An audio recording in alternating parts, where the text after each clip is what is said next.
Not so many as I thought. I'll get to them tomorrow.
My potted plant on the porch has died again. I was watering it every day. Ugh, don't tell me I overdid it this time.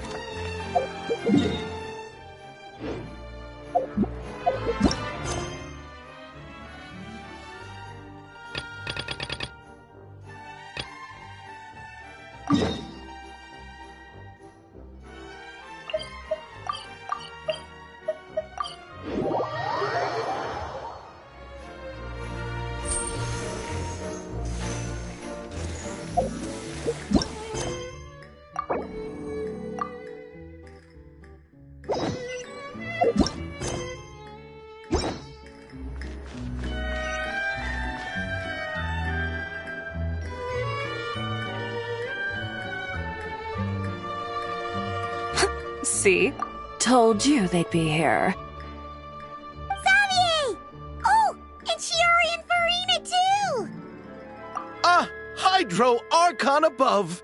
If it isn't my darling camera operator and clapper loader! A very happy Fontanalia festival to you as well! I'm guessing you came back to celebrate with us? Yep, and help out too! Even though the last festival had some unexpected hiccups, making the film was still super fun. Since you're all here together like this, you must be planning on entering the competition, right? Of course! A celebration of the entertainment industry. No one who's anyone would choose to sit this one out. It only happens once a year, after all.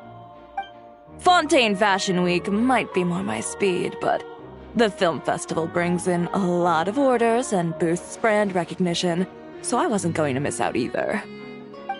A few new awards have been added this year, too. Best Director, Best Costume Design, and Best Camera Operation. Ooh, sounds like we've got work to do. Come on, tell us! What's Musketeer Pictures film gonna be about? Oh, about that. What's wrong, Xavier? What's with that look? Oh, man, you weren't scammed by some shady investor again, were you? No, even I'm not naive enough to fall for something like that again.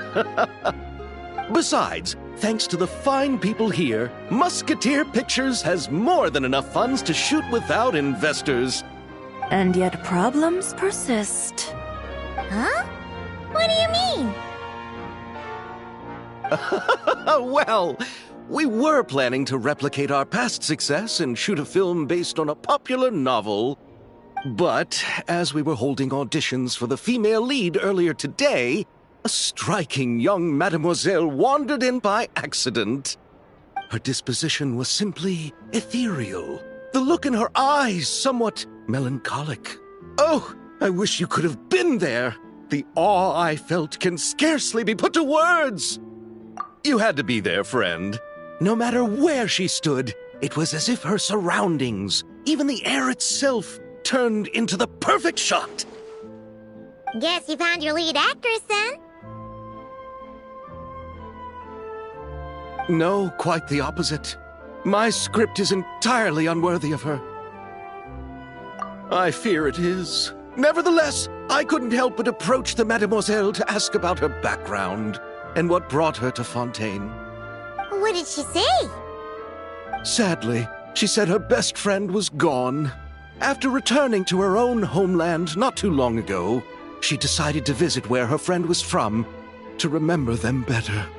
Oh, no wonder she looked sad.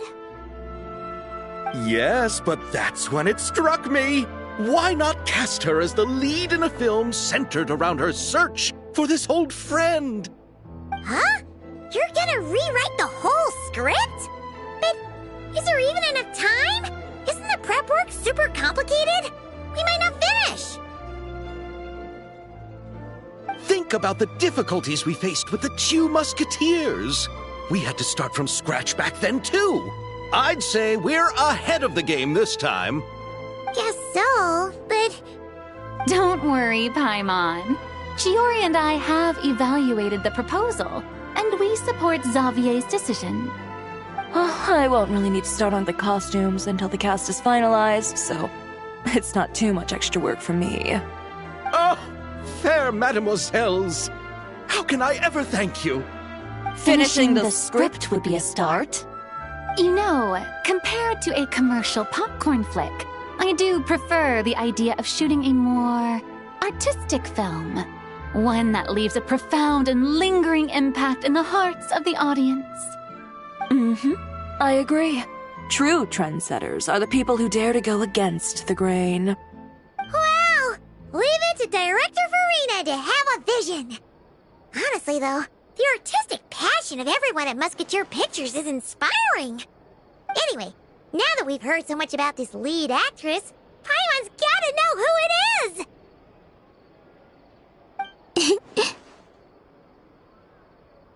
Ah! Columbina! What are you doing here? Hello. I was just walking past when I heard you talking about me, so I came over. Huh? You know Miss Columbina? Of course! Wait a second. Does this mean Columbina is the actress who inspired the whole rewrite?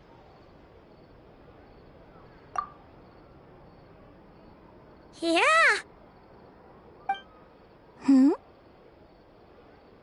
Wait, so did you make the trip by yourself, Columbina? Yes. I mentioned how I wanted to visit other nations once things settled down in Notcry, remember? So I went to the curatorium to ask Never for advice. She told me about the film festival in Fontaine and said it might be fun to visit. I spoke to Lauma before I left too, and she thought it was a great idea to get out for a bit.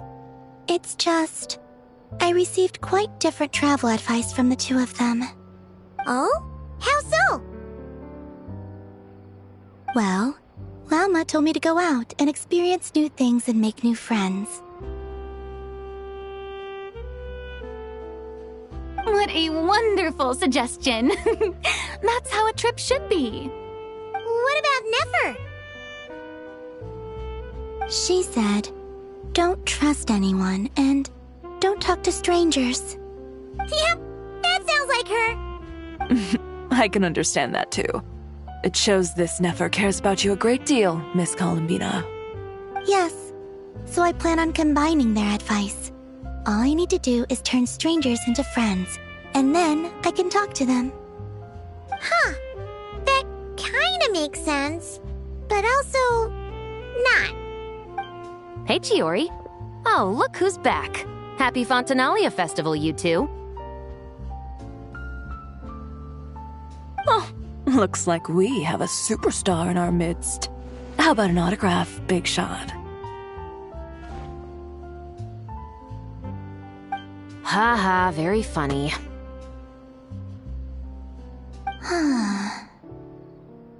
All settled then? Yep, the Duke gave his blessing, and I cleared it with the Udex.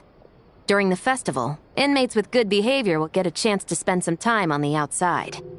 Under the stringent supervision of the Special Patrol, of course. Risley! It's been a while! Happy Fontanalia Festival! Does that mean Veronique and her brother will be at the festival? During a specific window of time, sure. Doesn't hurt to give the inmates something to look forward to. A little sun'll do them some good, I think. This is a friend from your travels, I'm guessing. Thought I heard something along those lines. Right! We should make some introductions, huh? Chevros, Risley, this is Columbina, a friend we met in Notcry. Welcome to Fontaine, Miss Columbina. I bet the weather's been quite an adjustment. Yeah.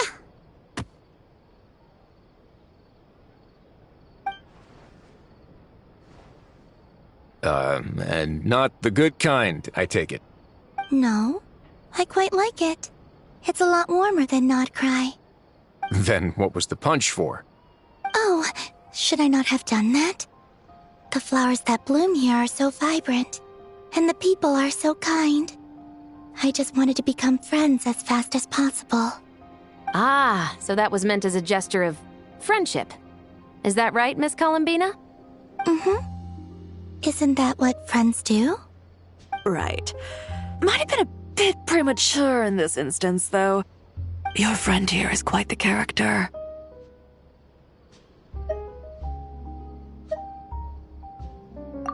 Good thing we said something.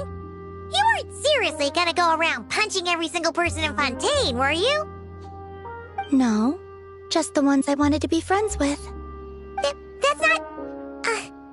what Paimon's trying to say is, maybe keep the punches to a minimum until after you're friends with someone.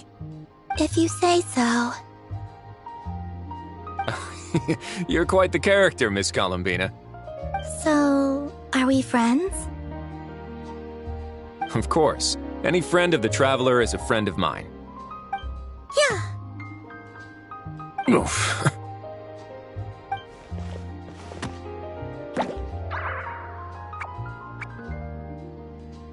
When it comes to friends, you sure know how to pick 'em. So Miss Columbina is the lead actress I've been hearing so much about.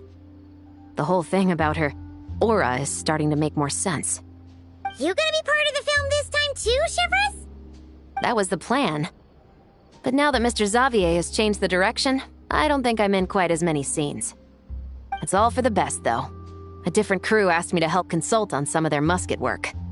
Oh, sounds like our trusty musketeer is as popular as ever. I'm just going where I'm needed. I'm more than willing to help with whatever this production needs as well. Ah, well, speaking of, would you happen to know if there are scenic locations around the court of Fontaine that other crews haven't booked? The festival's pretty popular this year, so there's not a lot left. You might just have to talk it over with the other productions and see if they'll let you squeeze in here and there. I see. Having trouble finding a filming location? Yes, we made a last-minute decision to go down a different route, so the indoor locations we reserved are no longer a good fit. And it looks like all of the best outdoor spots have been taken. You know, I might know a place. Good views, good atmosphere, and no production team has snatched it up. That sounds perfect! Where is it? You want me to reveal it just like that? Come on, let it be a surprise. As much as that sounds riveting, I think we should divide and conquer. You go do that, and Director Farina and I will take Miss Columbina around the city to discuss lighting and styling. Is that all right with you, Miss Columbina? Traveler? Yeah! Everyone here is our friend! So don't worry about a thing and just focus on enjoying your trip. Okay. All right, then the Traveler and I will go check out this potential filming location. It might even give me some inspiration for the new script. I'll leave this to the Duke then. Until later, everyone. Maybe we'll run into each other on set. Okay then. Lead the way, Risley! Paimon's not built for suspense. Let's get this show on the road! Who said anything about roads? Huh?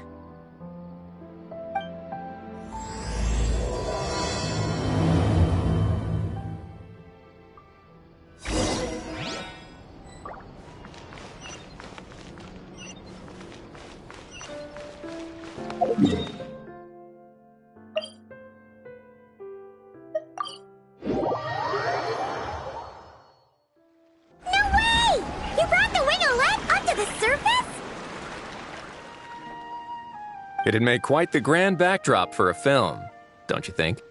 Paimon's more focused on the fact that this thing is supposed to be underwater, inside the fortress of Meropide. True. And keeping up with the maintenance on a vessel this big is a lot of work. It takes a crazy amount of manpower just to keep it up and running. Oh, Paimon kind of thought it just sat there until you needed it. I wish it were that simple.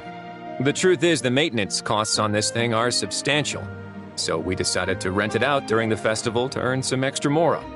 Besides, the inmates are the ones who keep it in good shape. Seeing the fruits of their labor put to use is a good form of social rehabilitation for them. Huh, you've really thought this through. What you think, Xavier? Is this a good place to shoot? Ah, I've got it! Good messieurs and mesdemoiselles, I've got it! Gonna take that as a yes. The beginning is the hardest part, and the opening of this film has been eluding me, but now I know just how it should start. Glad to hear it. Thanks for bringing us here, Risley. Don't thank me just yet.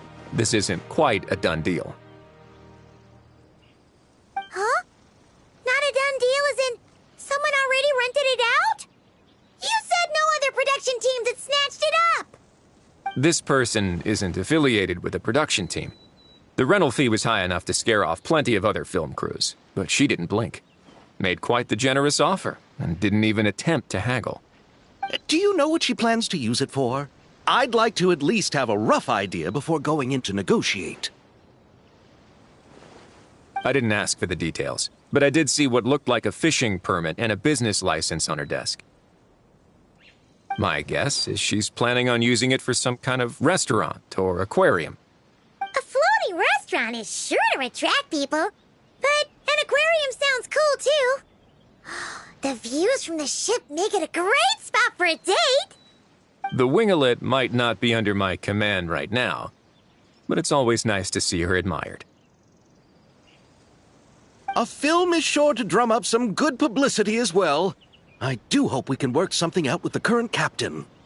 Well, guess we should head over and talk things out then. Best of luck.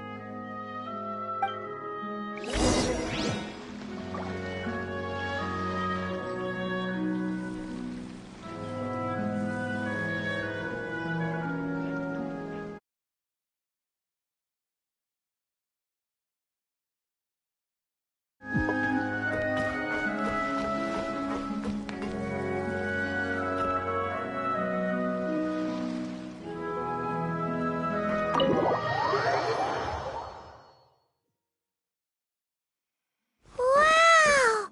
The winglet seems even bigger up close. The rooms are so spacious. Wonder who rented it out. Hello? Anyone there? Perhaps the captain had business to attend to elsewhere. But why rent such a massive boat just to have it sit here, without even leaving so much as a note? Let's try again. Anyone there? Hello? Seriously? Right now? What is it gonna take to get some decent sleep around here? Is a nap too much to ask for? Sorry, the aquarium's closed for the... Huh?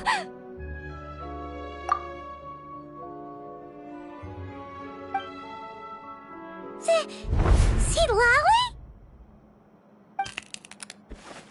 Traveler! Paimon! Hold on.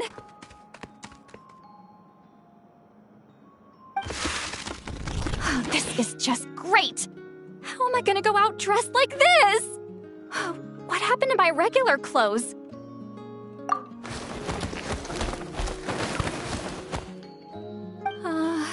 The wash! I put them in the wash after I drank too much and fell into the fountain. Oh, this can't be happening! Am I seriously gonna go out like this?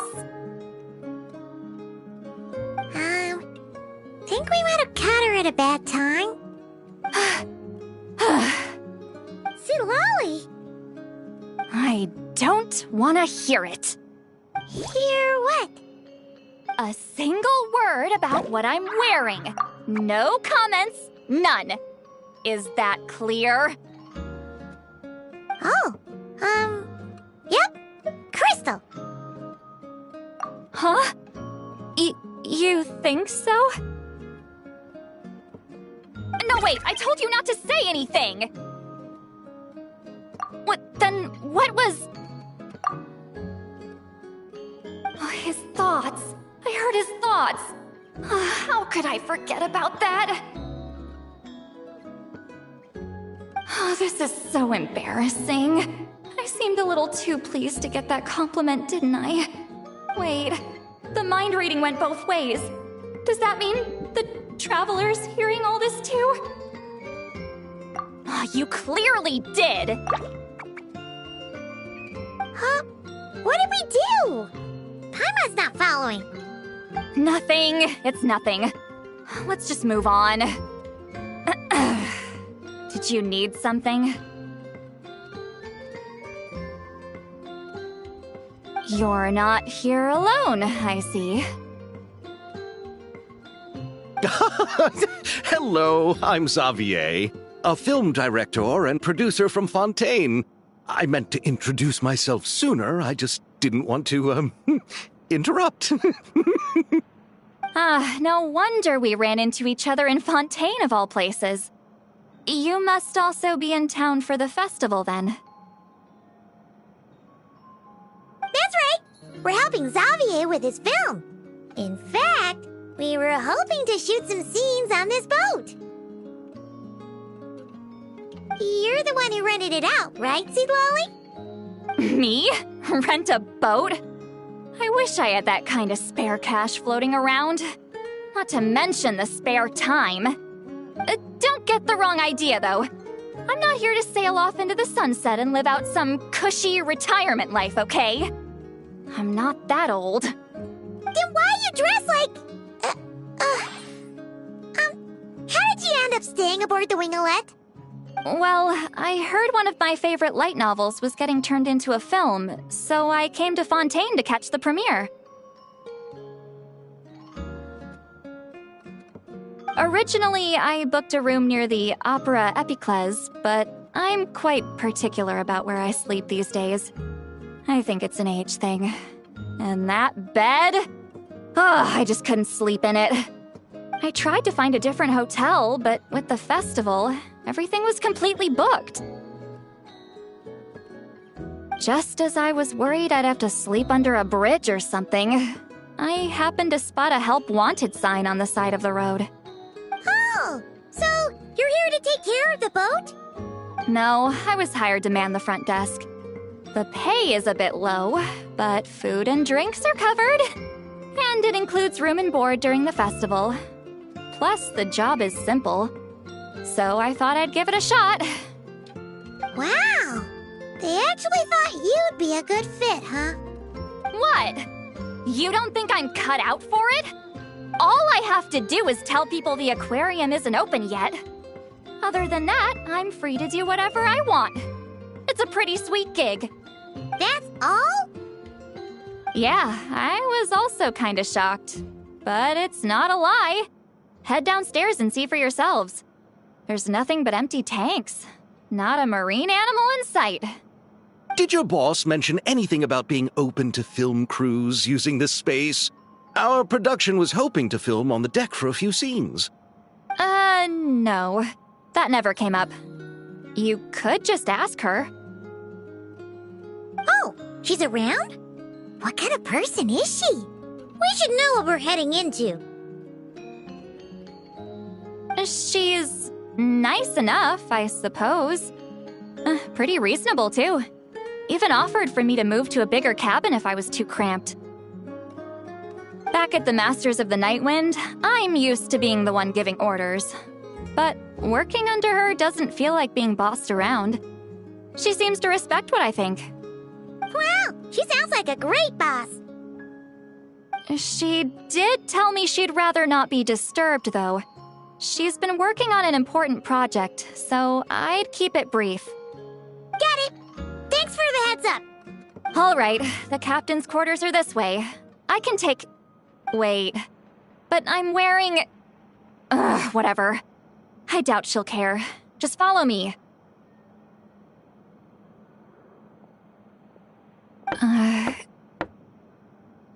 Miss Guillotin? These visitors were hoping to ask you about something.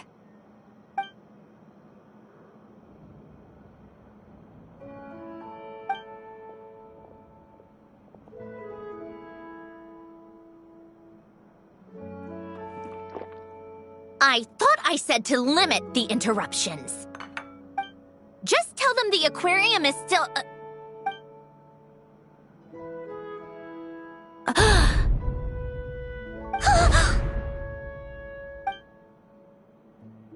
Sandrone? You're here! Huh? You know each other? Are you okay, Sandrone? Do you still remember us? Everyone was so upset after what happened. We all missed you so much.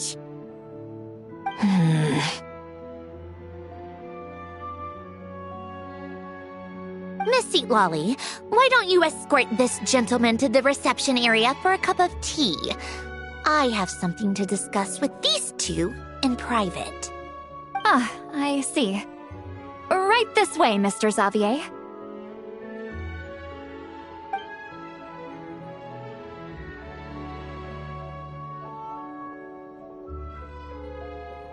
Sandrone?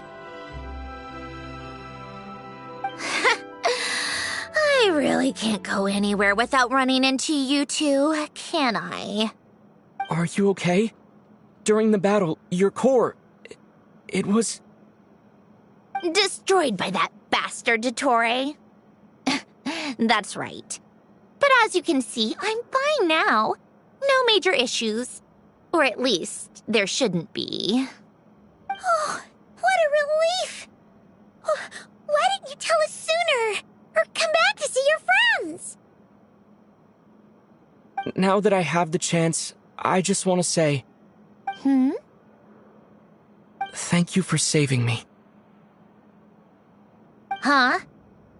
Don't get the wrong idea. I only saved you so we could complete that formula and defeat Dottore once and for all. Even if he did crawl back from the grave to make us all miserable again. That doesn't matter. You're still a hero. All right. But it wasn't just me. All I did was lend my brilliant mind to the cause and take care of one part of the plan. Although, I'm not denying it would have fallen apart without me. You got that right. You're amazing. But how did you go from from a lifeless pile of scrap to looking like this? Well, my mom was trying to put it a bit more gently, but yeah. Where do I even start?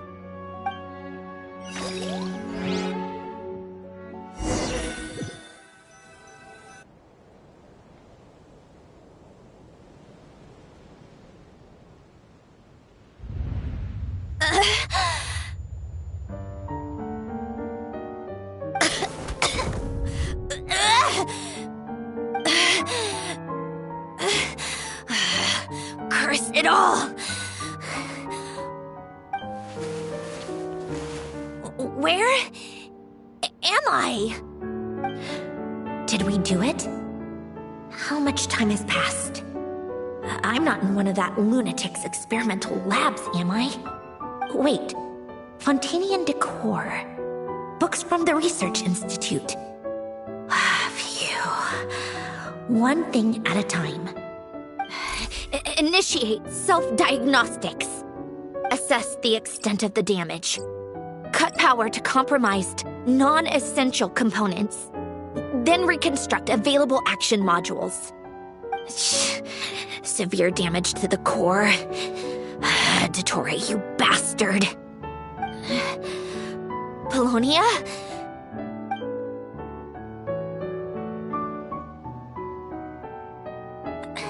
Polonia, wake up!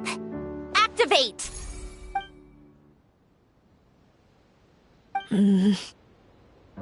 You're in even worse shape than me. Internal gears and energy circuits are barely intact. Extreme damage to the core, just like me. Rebooting is off the table. Even if I could repair the damage, I don't know if... You used up all your critical energy in those final moments, didn't you? To protect the core of that guy in the hat, and the numerological array. Wait, the array. Yes! The prototype is still here. But can I even run it in this state? Whatever. I have to try. I just need to confirm one thing. Activate the numerological array. Connect the computing core to my body. Just like I thought. It needs too much computing power.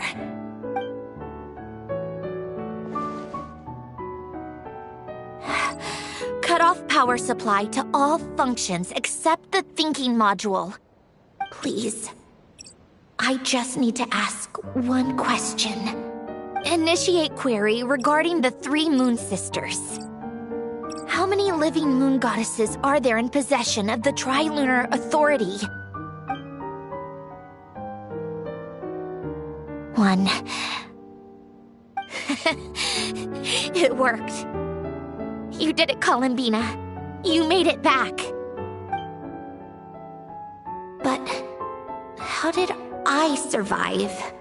The self-diagnostics showed damage severe enough to shut me down for good. What triggered the reboot? A built-in message? Only visible after a core reboot. The final gift. Alen! Were you the one who gave me the second chance? But why now? What activated it? What is that? A vision? Wait, no. It's a stellar linchpin?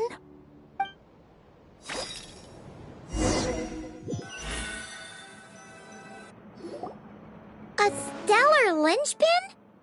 What's that? You can think of it as a rare kind of vision. As for what causes one to manifest, well, that's still unknown. But in Snezhnaya, or in Afatui's research at least, it's believed to have some connection to the Third Descender. The Third Descender?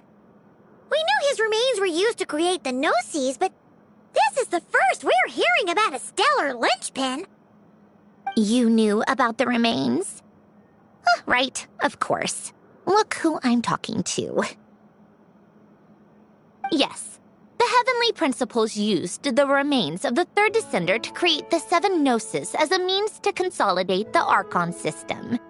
Visions result from that same system, so extrapolating from there, it's clear that the manifestation of a vision is also, to some extent, related to the Third Descender.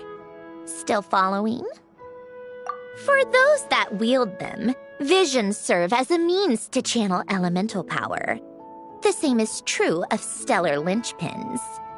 The difference is that, when wielding elemental energy, stellar linchpin users often exhibit a unique kind of power that seems to come from beyond to that. It's believed that, when a stellar linchpin manifests, impurities from the remains of the Third Descender get fixed in place. Hence, the name. That's also believed to be the source of the strange power I just mentioned. We've heard that visions can appear when someone has a really strong wish or desire. Stellar linchpins sound kind of similar, so does that mean... Huh? Oh, don't look at me like that. I've never had any grand wishes or aspirations. Just a list of things that drive me up the wall. So if you're asking why this thing appeared, I have no clue. All I know is that without it, the gift Alen left me, this built-in second chance, never would have triggered. The damage to my core was too severe. But thanks to the stellar linchpin's manifestation, it did trigger. And after my core rebooted, I was able to repair the damage to my body. I also managed to import the numerological array, along with some of Polonia's surviving algorithms, into this form. Wait, does that mean Polonia is... Yes. Unfortunately, Polonia is... beyond repair. Oh, we're so sorry to hear that. But you also mentioned something about a final gift? Yes. Alen often spoke to me about wishes and desires when he was alive.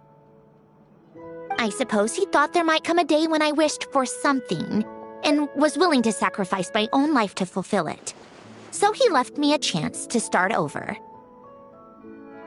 No, never. Alen once said I was his proudest masterpiece. That might sound boastful coming from me, but it's also an undeniable fact. After Alen died, I started studying how Polonia and I worked. Polonia is essentially a computational machine, so it wasn't difficult to figure out the mechanical principles there. But when it came to my own structure, that's when Alen, the Lord Artificer's true greatness, struck me once again. I attempted to imitate it when I created Catherine, but in the end, she turned out to be nothing more than a superficial replica. What? But his creation skill, Catherine, is super impressive. We were shocked when we first found out she was a puppet. No, she's nothing compared to what Alen was able to create. Some of the mechanical principles of my own core are still a complete mystery to me. Keeping that gift hidden wasn't even a challenge for him. Just a shame I had to waste it on fighting Dottore. I just couldn't stand the thought of him coming out on top. If you put it that way, the world owes me a whole lot then, doesn't it? Wait, but all this still doesn't explain what you're doing here. Risley said you rented the ship and even had some kind of fishing permit? That's because I'm trying to go back to the place Alen and I lived when he was alive. My former home, I suppose you could say. The second chance wasn't the only part of the gift. According to the message, Alen left me a few other things that are stored in the house we shared together. I'm hoping that whatever he left me can help fix certain anomalies in my rebooted core. And help me understand why I received a stellar linchpin in the first place. Okay, so go back then.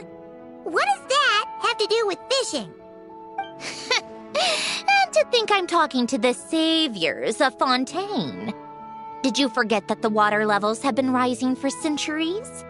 I can't just go back to the place I used to live because now it's underwater. Oh, right. With the rising water levels and changes in terrain, it's not just a matter of finding where it is, but also clearing away any sediment or debris.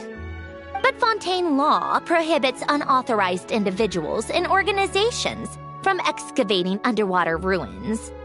A Melazine caught me the minute I even made an attempt. Why not apply for authorization then?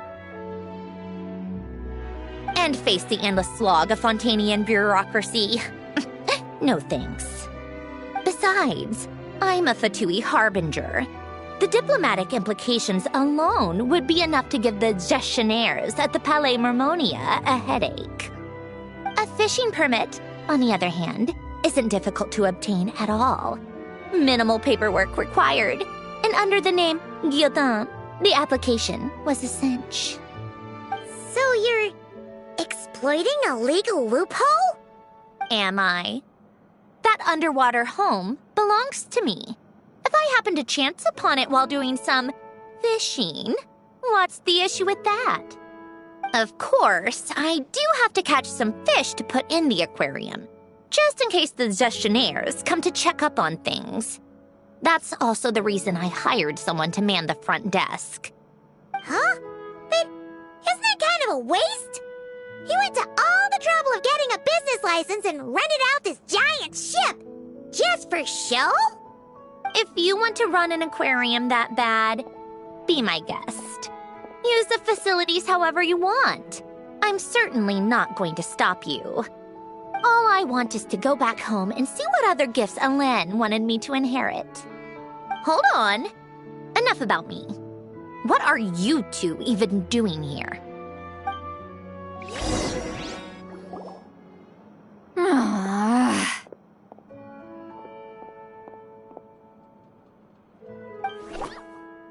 Seriously? They've been in there forever. The reaction when they saw each other was strange, to say the least. They're lucky I was nice enough to leave the room and give them some space. Back in the Masters of the Nightwind, I'm the one who gets to kick people out. I just want to know what they're talking about. Should I cast a little eavesdropping spell? Oh, no, what am I thinking? I'm Granny Eastley, the great shaman of the Masters of the Nightwind. I can't do something like that. This is just ridiculous. Making me wait out here for so long? Where's their respect for their elders? Oh, here they are. Were you back there arguing or something? What took you so long? The two of you are already acquainted with Miss Guillotin, then? Oh, yep. But don't worry, we got everything sorted. Sandrone agreed to let us shoot on the ship, but it has to be when she's not here. When she's not here? That's right. You'll excuse me if I didn't exactly ask for this little reunion. I wasn't planning on seeing anyone. Like I said, my core is severely damaged. Even with the gift, there are anomalies that are making things unstable. I don't even know if I can continue to function without issues. So the priority is to fix these anomalies and get answers to my own questions. Then, I can see the people that need seeing. Anyway, just let Sandrone know when you plan to film Xavier, and she'll, steer clear. I do hope I'm not causing Miss Guillotin too much trouble. No! She just wants to keep a low profile for her own, complicated reasons. She doesn't want anyone else to know she's here. Understood. I'll be sure to keep that in mind. Oh, and see Lale? Huh?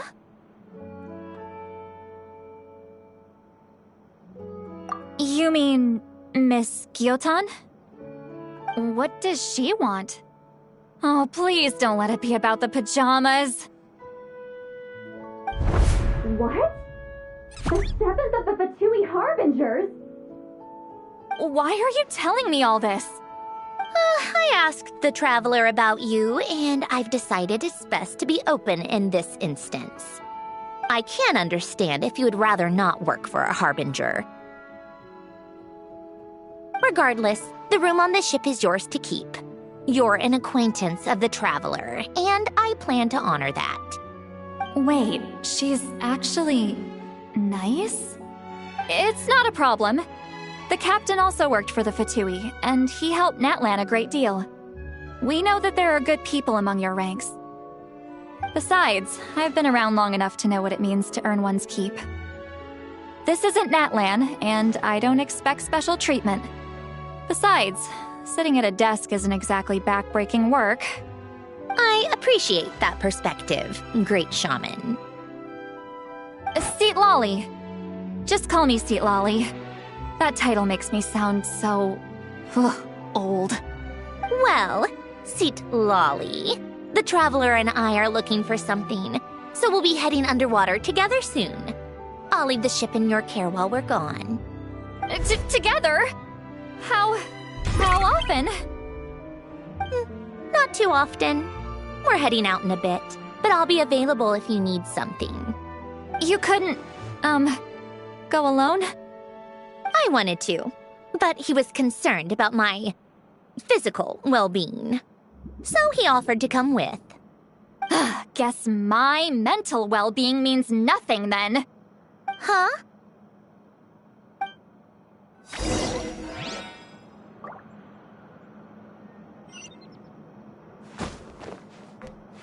Just be quick about the whole thing, okay?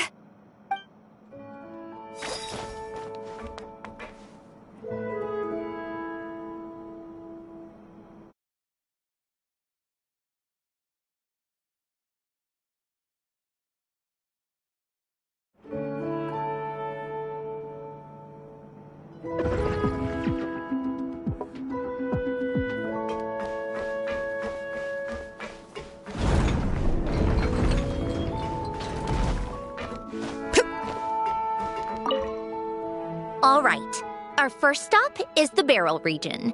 After Alain left the Fontaine Research Institute, he lived in seclusion somewhere around there.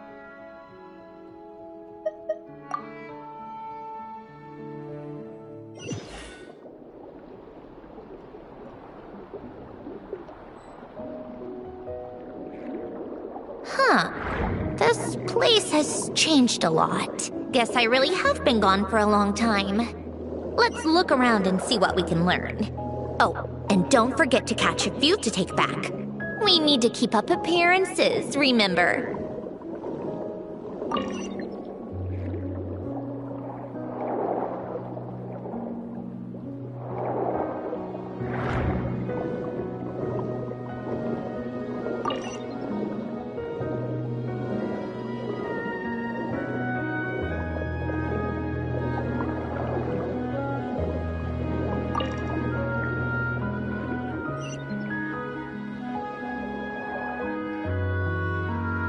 Poisson isn't too far from here, right?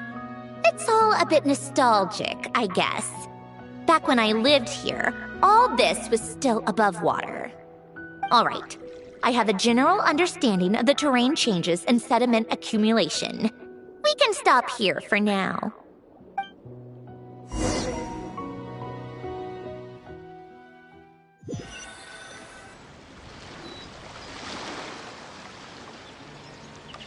That went smoother than expected. I appreciate the help. No problem. You doing okay though, Syndrone? Seeing your home look nothing like you remember, that can't be easy. I'm fine. Times change. People change. That's the one thing you can actually count on. I made peace with that a long time ago. You should head back and put them in the aquarium tanks. We finished ahead of schedule, so your crew is probably still on the ship. I'll follow in a bit. Right. Xavier said he was gonna test out a couple of shots. I'm sure. I want to take another look around on my own. Okay then. Want us to let you know when the filming is done? No need. Columbina relies on Kuvaki to perceive her surroundings. In Nodcry, her senses are heightened because Kuvaki is everywhere. But here, as long as she doesn't activate her abilities, her range of perception should be equivalent to an average person's line of sight. I figured that out back in Snezhnaya. That's oddly specific. I have hiding from her down to a science. So, what? Things might be a bit different now that she's merged with the Moon Sisters, but I doubt there's been a drastic change. The point is, you two can head back. Don't worry about me. Okay, if you say so. Come find us on the ship if you need anything.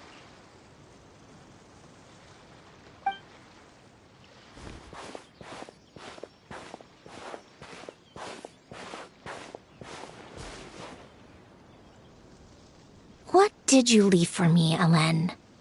Did you know I would come back? Or did you make it so I would have to?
over there? Oops, sorry.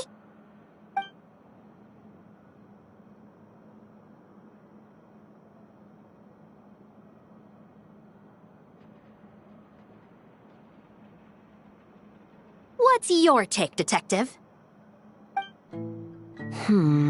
Bullet wound to the chest. Gunpowder residue on the clothes. The victim must have been shot at close range. You think it was someone they knew? Yes. It's possible the suspect arranged for them to meet at this very spot. A reasonable deduction. But you're overlooking a crucial clue. What? The victim's pocket watch is missing. And cut! I think we got it! Good work, everyone! Phew, finally. Acting was nerve-wracking for me when I first tried it too. Just loosen up, and you'll get used to it in no time. Severus! Charlotte!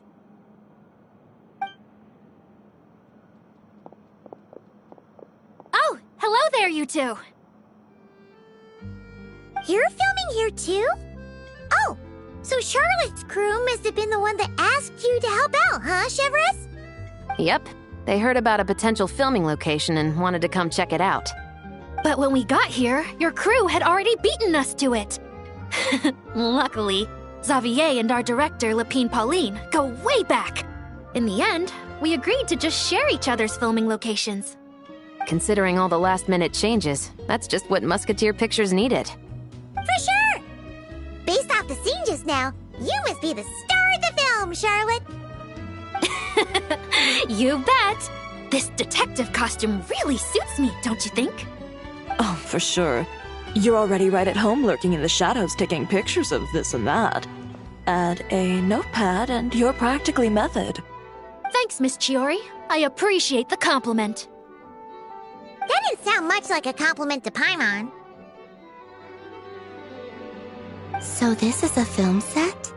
It looks like a very happy place. This must all be quite new to you, Miss Columbina. Yes. I watched a few films with a friend once, but she thought there was no point if I wouldn't open my eyes. So she stopped inviting me. Looks like I missed out on a lot. True, but being an actor seems like a tough job. Huh? Most people would swap lives with an actor in a heartbeat. The lifestyle is so glamorous, and the pay is more than generous. But they have to act out lives that aren't their own, with the whole world watching on in judgment. If they don't do it justice, it must feel like they're letting people down. That's exactly how it feels. This young lady has quite the unique perspective. Well, that's true. But these actors are here because they want to be and they think it's fun. Most of them, at least. Not to mention, the film we're shooting is based entirely on you, Miss Columbina. You just need to be true to yourself. I don't have to pretend to be someone I'm not? Not at all. Authenticity is what we're after. For example, this first scene opens with you on the boat, sailing to your friend's homeland. You just need to think about that moment in the story and picture how you would feel. Oh, okay. We're all here? Wonderful! Let's head to the deck and get shooting. Oh, and this is for you, dear Paimon. Your clapperboard. Whoa! Is this the same one Paimon used for the Two Musketeers?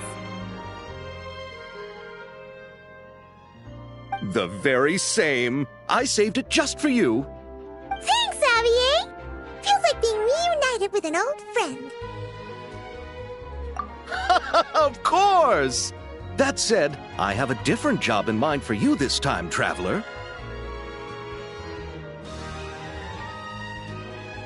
Our film is focusing on a single protagonist, so conveying the subtle changes in her state of mind is of the utmost importance. In addition to the actor's own performance, another way we can convey that is through lighting. Huh? But there's already a lighting specialist, isn't there? Yes, but it's clear the Traveler and Miss Columbina share a deep bond. You might have a better chance of understanding her frame of mind in certain scenes. Oh, that makes sense. So, what do you say? Willing to take on the role of lighting specialist?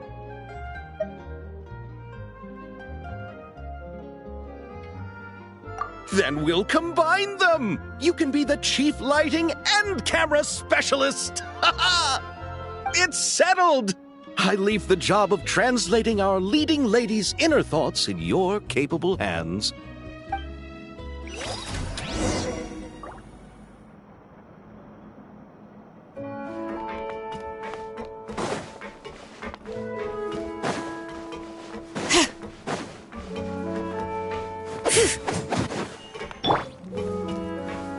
Crumble! Oh, I didn't expect to run into you two on set. Happy Fontanalia Festival! Nice acting back there, Charlotte.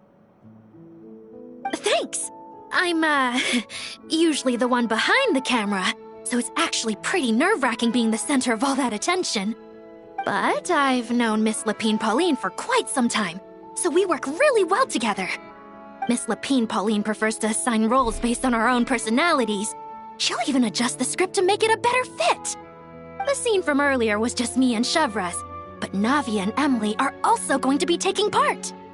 Ooh, that's quite the lineup. Your film's leading lady also seems like quite the score. Just on first impressions alone, it's clear she's someone special. Guess we'll just have to wait and see who wins Best Picture and gets to go home with the Farina Award.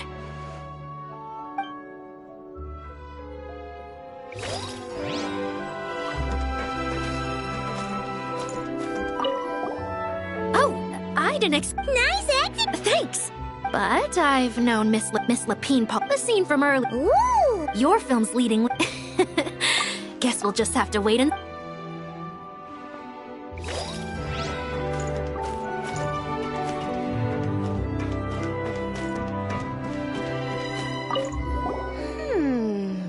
Seeing all the sets in place, things are looking even better than I expected. The actors are doing great too. Editing it all together is gonna be a piece of cake. Bet I can finish it in one night. Hi, Lapine Pauline. Hey, you're back! The timing couldn't be more perfect. If there's one thing you absolutely can't miss, it's the Fontanalia Film Festival. And you're a director this time. That's so cool. It's all thanks to my apprentice, Nanette. She's the one who told me to read Great Detective Herlock in the first place. And then it struck me. This would make a great film. What about your savings, though? You didn't... Yep, I went all in. Paimon was worried you'd say that. Oh, relax. It's different this time. I met director Xavier back during my camera outsourcing days, so I got to know the industry a bit. I know exactly what our film needs and what the fans want to see. So be sure to check it out. I'm confident we've got a winner on our hands.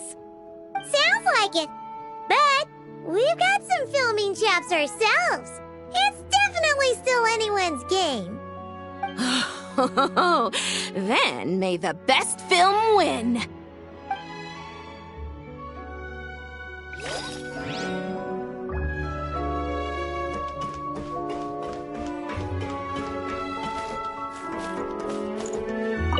I want to ask for an autograph so bad, but I can't do it dressed like this. The cast of Great Detective Herlock. Duh! I came all the way here just for the premiere. But I didn't expect to end up on their film set. My laundry just won't dry. The weather here is too wet.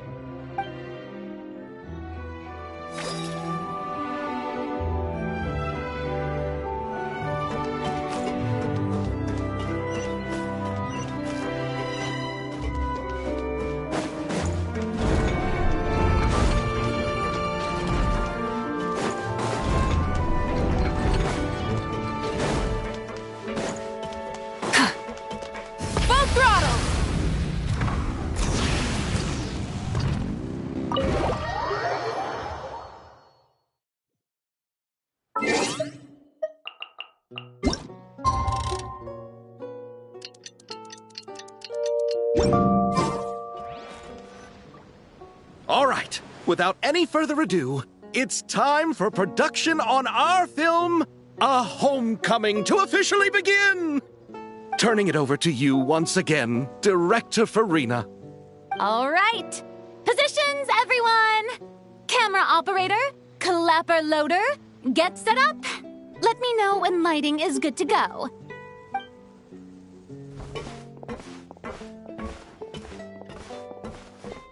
All you need to worry about, Miss Columbina, is hitting your mark.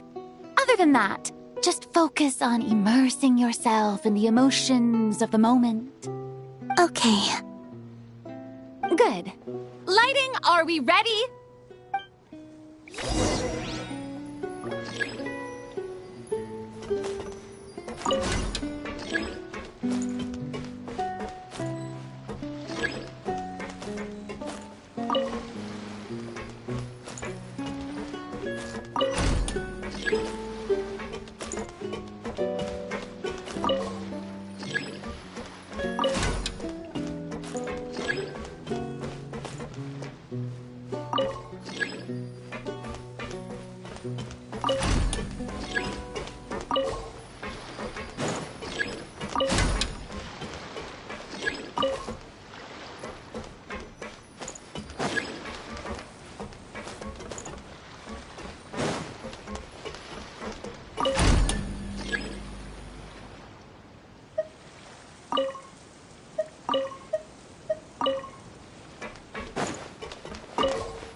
Ready. All right, quiet on set. 3, 2, 1, action! This is her homeland. Columbina. Cut! The emotions I'm looking for were definitely there. Let's just try to keep it a bit more natural. Oh, but definitely keep that gesture at the end. I loved how real it felt. You looked genuinely moved. All right, if you're ready, let's go for another take. Miss Columbina? That presence. It kind of felt like... Sandrone?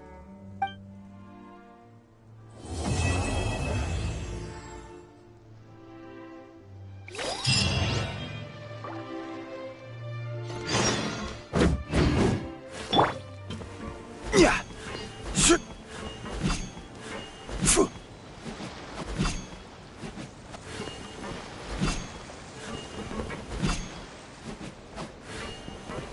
Yeah. Yeah. Ha. Shit. Ja.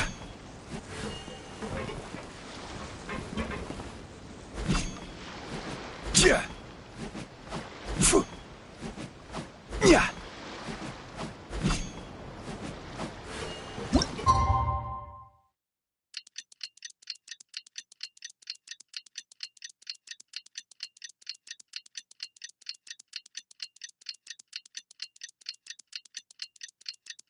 Sindrone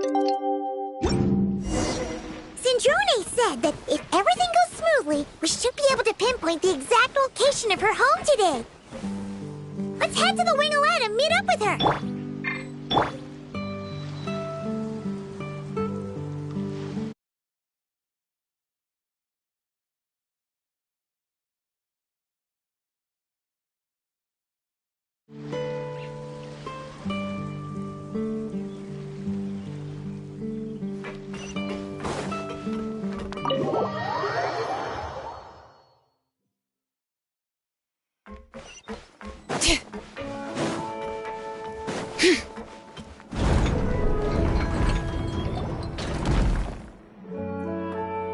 You're here.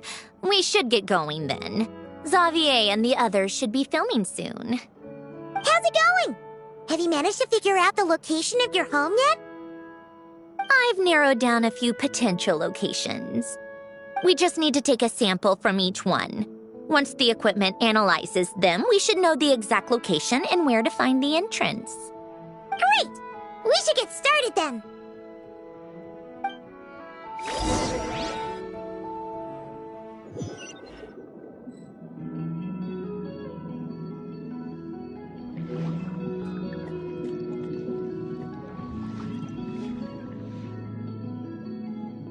All right, let's get a move on.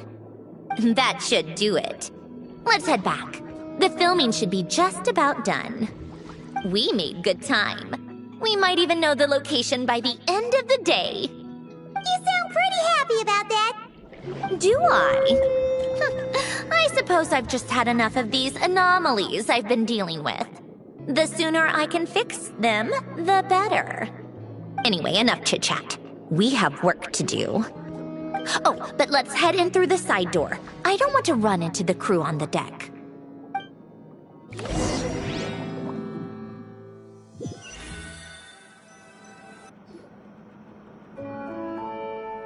All right, now we just need to wait for the results.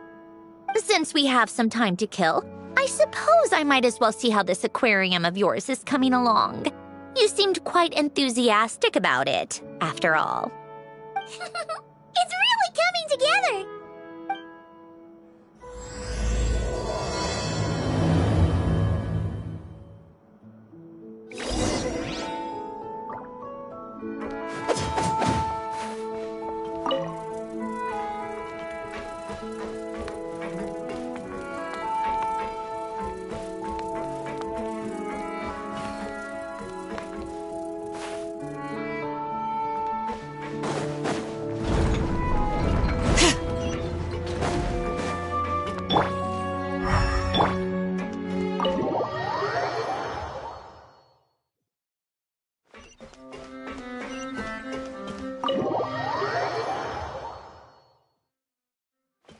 Rise with the sun!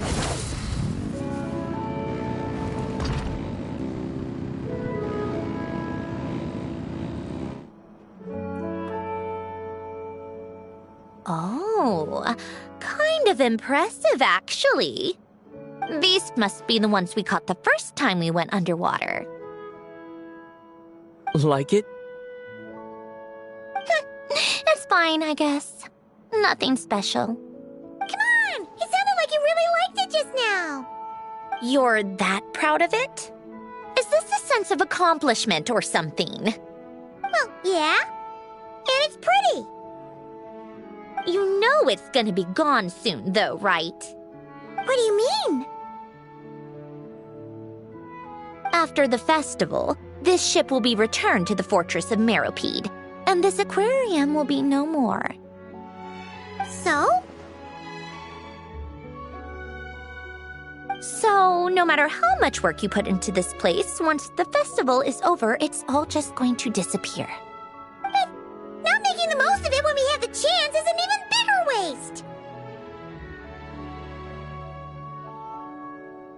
But if you know it's all going to be gone one day, why even bother? Well, because... Because you still get to keep the things you gain along the way. And those are things that can never be replaced. Doesn't that make losing them even harder? Well, if you put it like that. But the happy memories we make along the way last forever. You just have to take a more glass-half-full perspective. Not to mention, everything we do here is gonna be on film, so it'll still live on in some shape or form. And when you look back on it, only happy memories will come to mind? Exactly! So it's about finding joy in the process itself. Traveler! You're back already? What's wrong with that? You say that like it's terrible news or something. How did you get here? I didn't see you on the deck. Oh, never mind. We need to help Miss Guillotin hide ASAP. The crew is heading over here to shoot any second. What? They should be done by now. There was a mishap earlier that cost them some time. I was waiting on deck so I could warn you the minute you showed up. Anyway, you should head back to the captain's cabin right away. They're gonna be here any minute now. Ugh, finally! That's a wrap for the scenes on the deck. Wouldn't have taken half as long if the wind hadn't snapped our equipment in two. Uh-oh! Too late! Change of plans then. You'll just have to hide. Hide? And where exactly am I supposed to do that? Oh, there's a box over there! You can get in that! Huh? You expect me to... Do I need my makeup done for the next scene too? For the love of... Let me see. Maybe just a quick touch-up. Huh? Traveler and Paimon? What are you doing here?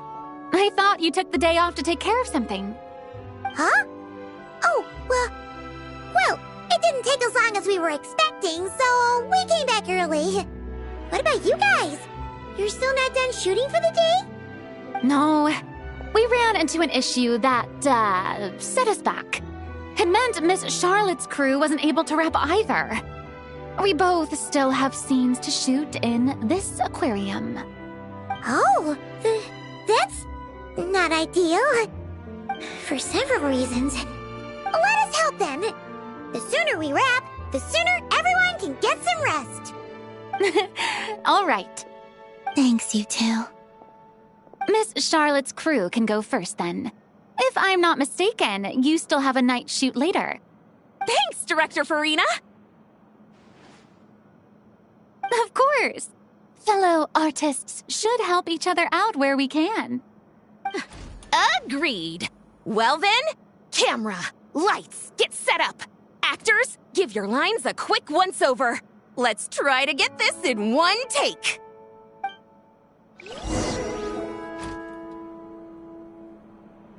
All right, places, everyone! And 3, 2, 1, action! So, the story ends like this. But when Duke Saint Germanus departed, he clearly said that everything was beyond redemption. Huh? That sounds familiar. Wait, it's from that novel I came across while researching the numerological array. He's only a genius when it comes to mechanics, and everything else, he's just an ordinary person. Shh. Huh? What was that noise? Whatever, I'll just fix it in post. Miss Jacoba, please don't speak as if I were the accomplice. Not so hard. This box isn't sturdy enough for that. This is why I keep saying, don't put too much trust in Clockwork Mecha. Unlike humans, machines don't have a heart. A heart? That's right. It's what's on the inside. It's also referred to as someone's soul, or likened to free will. You can think of it as a person's core, what makes them unique.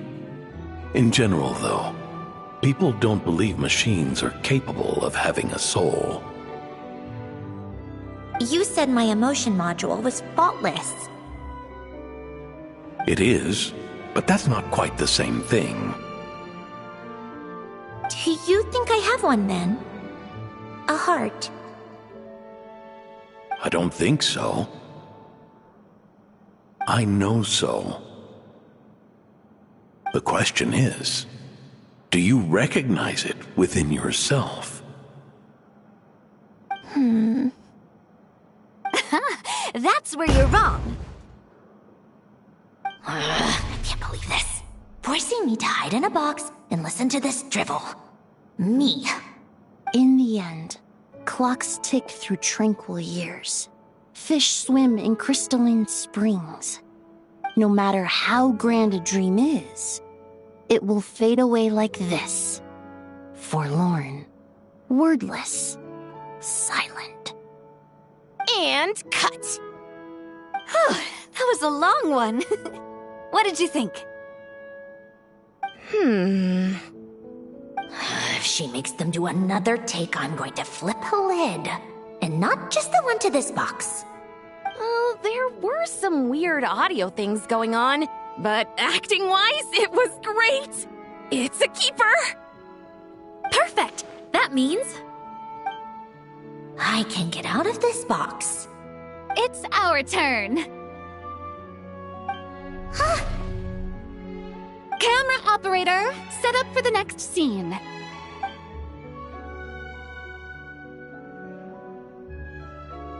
In this one, our protagonist peruses an aquarium in a foreign land and gets swept up in memories of her friend. So, in terms of lighting, that's the vibe we're going for. Got that? Shoot. Paimon thought there would be a break and Zandroni could slip away. What are we gonna do now? break a leg! Yep, we're headed off to shoot our next scene.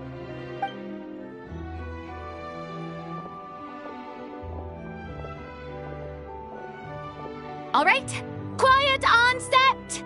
We're about to start rolling. Ready, Miss Columbina? Miss Columbina? I think she would like this. Quick, we should roll on this. It doesn't forage with the others, or prey upon its smaller kin. Instead, it remains where it is, cradled in the coral's quiet beauty, as though the raging cyclones above are of no consequence.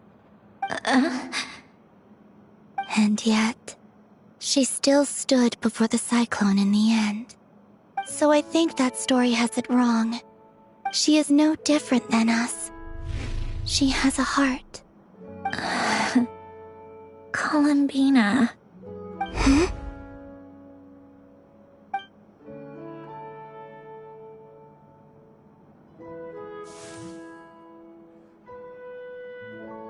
Uh-oh, is she onto us?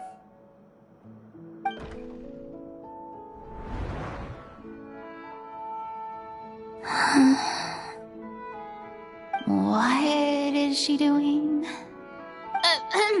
Cut! You okay, Columbina?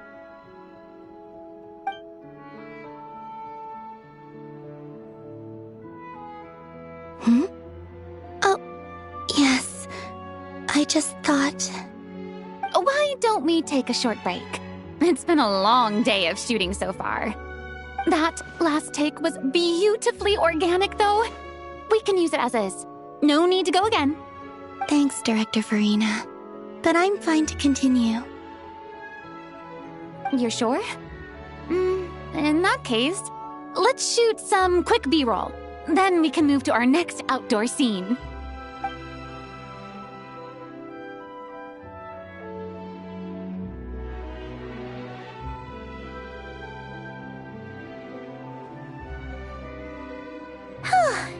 We're in the clear this time.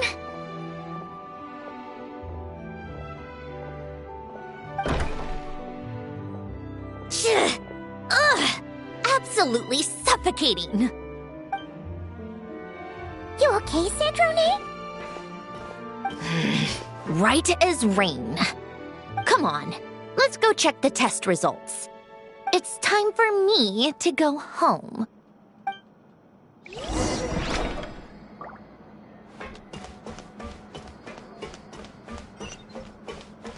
Burn it down!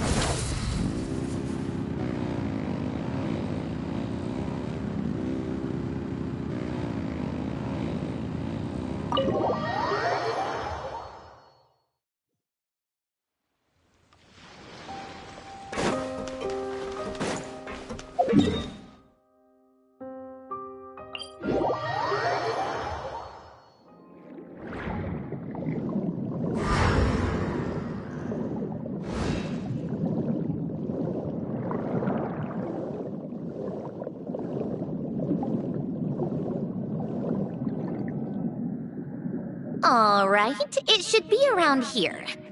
Give me some space. I'll activate the water insulating mechanism.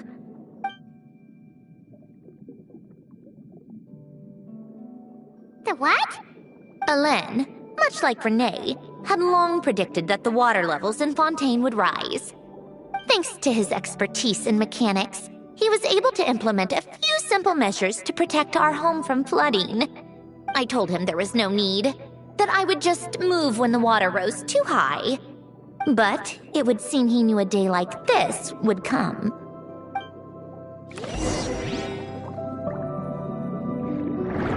All right, the silt has been cleared away. Go activate the mechanism for the first sluice gate. That will fill the empty middle chamber with water.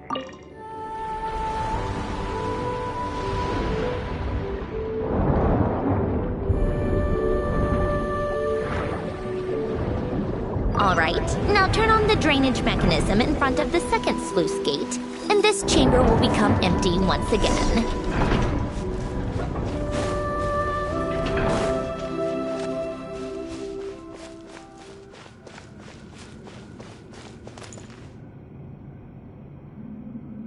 So, this is where you used to live? It's beautiful! There's even a garden! Back when I lived here, it was my job to tend to the potted plants and flower beds. Still growing strong even after all this time. Who would have thought? If the weather was nice, I would take Alain out in his wheelchair and we would go for a walk. Before long, we started bringing Polonia along too. Come to think of it, I was the only one who could get around easily back then. Polonia always got stuck at some point, and it was up to me to launch a rescue mission. Happy? I suppose they were. Uneventful, but pleasant. Repetitive, but peaceful. It was like living in a world where time didn't exist. Of course, that was all just an illusion. Death still awaits all of us at the end. Oh. All right, enough standing around. Let's head inside.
Yep, this place is exactly how I left it.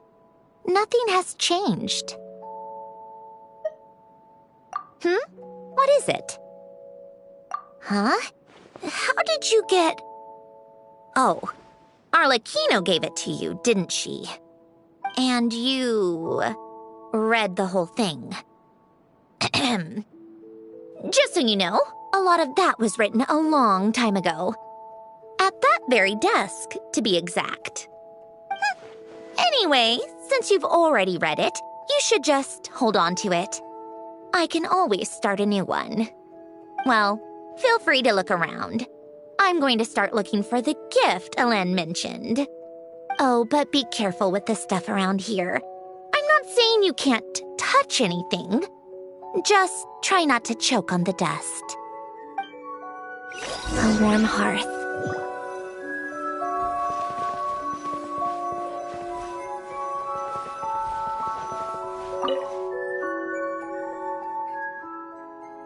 Oh, these are some of Ellen's drafts from his later years. Just casual doodles, really. And these are just some unimportant letters. I couldn't be bothered to sort through them before I left.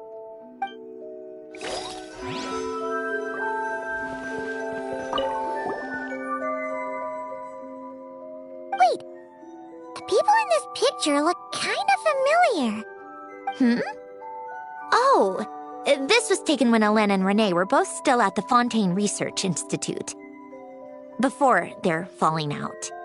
In his later years, Ellen would often sit by the fireplace and stare at this picture, wearing an expression somewhere between guilt and longing. He said he sometimes regretted not helping his friend when he needed it most, even if just to stop him.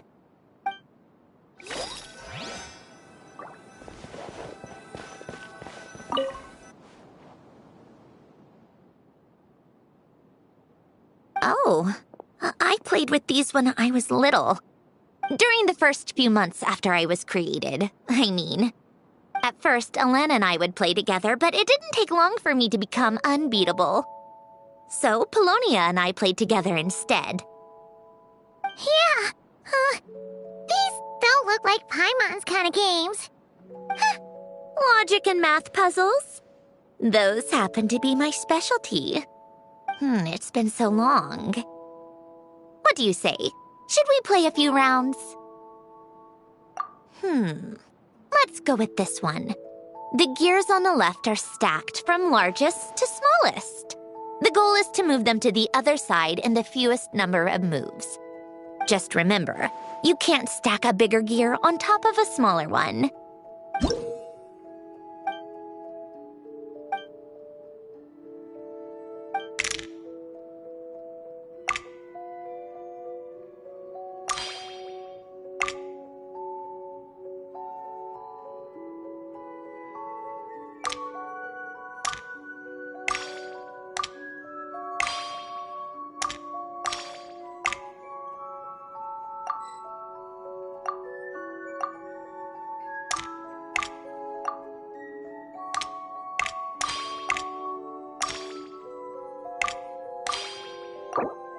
Need help?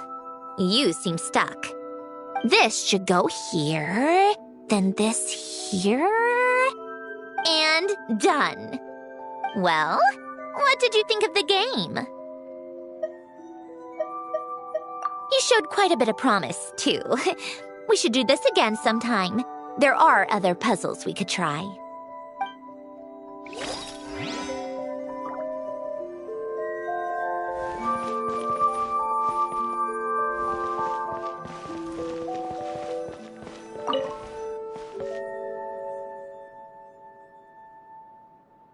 This was Ellen's workbench. Later on, of course, it became mine. It's where both Polonia and I were brought to life. Before Ellen was bedbound, this is where he would teach me about mechanics. I would sit and listen, chiming in with questions here and there. Later on, when he got too sick, I took over and would work on Polonia here.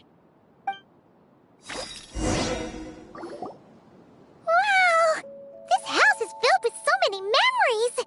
It's so cozy and charming!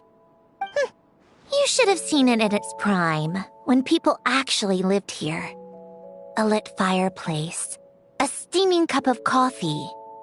That's the real deal. You know, we also used to have a mechanical piano that Ellen built. Ooh! How chic! Ellen never played it much. He probably wasn't able to at that point. But I managed to teach myself. Music theory is essentially math after all. Once you learn the patterns, it's not really that difficult. I loved perusing Helen's collection of classical music. The chords and harmonies felt like individual mathematical puzzles. It was fascinating, so I did some composing as well. But as Helen continued to deteriorate, even the sound of music began to grate on his nerves. So I got rid of the piano. Aww. Back then, I assumed a piano was like an ordinary clothing rack, commonplace in every home and easily replaceable. It was only after I left that I realized how hard a good piano is to find. Enough about that. Helen's gift should be just in here. The only things undisturbed before I left were a few of his personal belongings.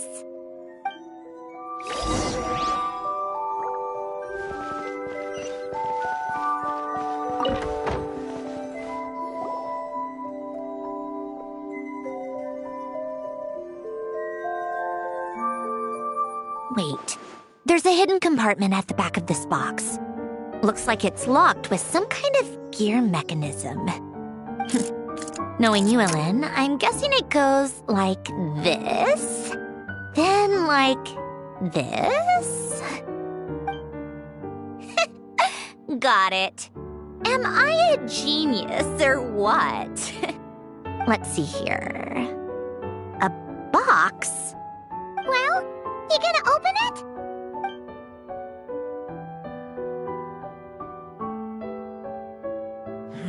It's heavier than I was expecting. Just how much stuff is in here?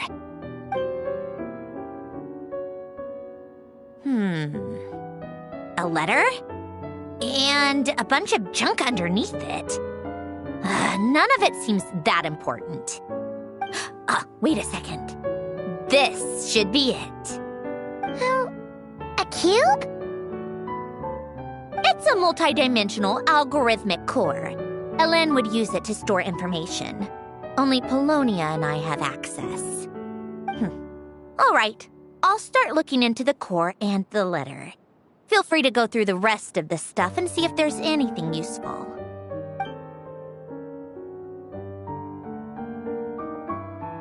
Okay. Hold on. There's another picture in here. This one has writing on the back. A snapshot of you playing among the plants shortly after you were born. You seem to like these flowers a lot. May you grow and flourish just as they do. Huh? Wow! Look how happy you are in this picture. You've changed a lot since then, huh? What's that supposed to mean? Just that you come off kind of aggressive sometimes. Or, annoyed at everyone around you? Well then, people should stop being so annoying. It's not like I'm the one with the problem. Of course not. Oh, here's something else. Looks like a piece of paper torn out from somewhere. Today, I solved another math puzzle and made a breakthrough on a construction problem the Institute has been stuck on for years. Am I a genius or what? No, wait, that's From now on, I should have people address me as Her Highness the Clockwork Princess, Unraveler of all reason. Nope. No more of that. I thought I tore this page out. You wrote this? Then how did it get... Wait, there's more writing at the bottom. You seem to have developed a distaste for this particular entry, considering I found it in the trash. I'm sorry, but I could not help but hold on to it. Forgive me. Helen! Don't be embarrassed. Everyone goes through a phase like that. Nonsense! I wasn't even the one who wrote that. It must have been Polonia. That's enough. I told you it was Polonia. You know what? We're done with this. No more rifling around in the box. Just put it down and let me read the letter. to my little clockwork princess. Not another word. Got that? If you're reading this, You've most likely received the gift I left for you. I just hope you didn't stumble across all this while cleaning out my effects or something trivial like that. I once asked if there was something you wished for. Do you remember that? I wonder if time has changed your answer. Regardless, I have another gift. A formula that will allow you to come face to face with the anomaly inside of you. If you even still call her that. Why this gift? To understand that, allow me to wax poetic on the soul once again. I would ask you to stick with me until the end, but I know you will. You always have. I believe a person should be born twice over in their lifetime. First, there's the birth that grants us life. Then, the birth of the soul. It's a matter of transforming the life bestowed upon us into the life we choose for ourselves. And to do that, we must look inward. We must make a conscious choice to define the meaning of our life instead of allowing the happenstance of our existence to pass us by. This is the process of recognizing the soul that lives within us. You are my proudest masterpiece. I told you that long ago. But to me, you have never been a creation or a machine. To me, you're just like the rest of us. You have a heart. In fact, some theories think of the human brain as nothing more than a machine, and thought the product of its computations.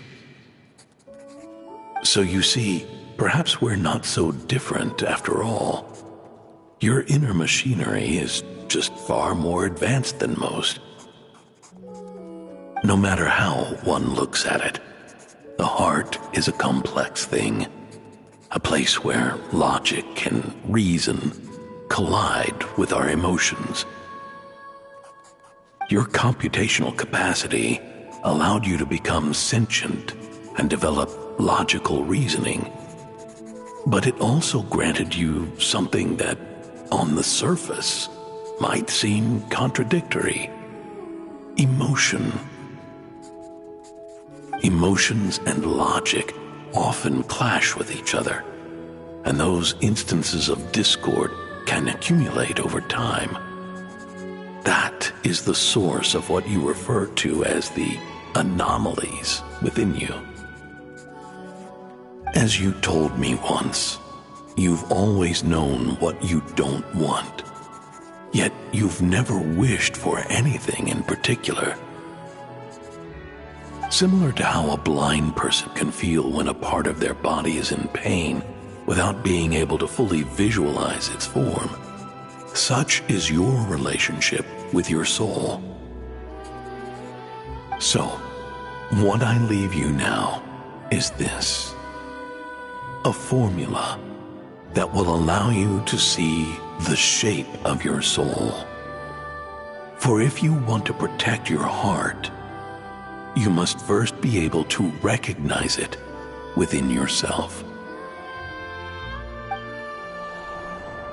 of course, whether you use it is entirely up to you. You are, and always have been, free to do as you wish. Regardless, whether by my formula or some other means, I trust you will know your heart one day. You always were a fast learner. And the smartest person I've ever known. Ellen. Oh. I'm fine. I've already figured out how this formula works. Let's get out of here and then we can use it. You made up your mind already? You're gonna do it? Why wouldn't I? Resolving the anomalies within my core is the reason I came here in the first place. No, I can do this on my own. But, do you want to watch? What do you mean? I already know what anomaly I need to resolve. Like Alen said, she's an amalgamation of all the times my logic algorithms have clashed with my emotions. And by resolve, you mean that literally, or...? Yes. But if you, let us in like that, wouldn't that mean letting us see a bunch of your, you know, inner thoughts and secrets? If what Alen said is true, then I'm about to be... born anew. Or whatever. This is your chance to be lucky enough to witness it. Besides, you already read my whole diary. When it comes to keeping my innermost thoughts to myself, well, I think that ship has sailed. You're really sure about this? How many times do I have to say it?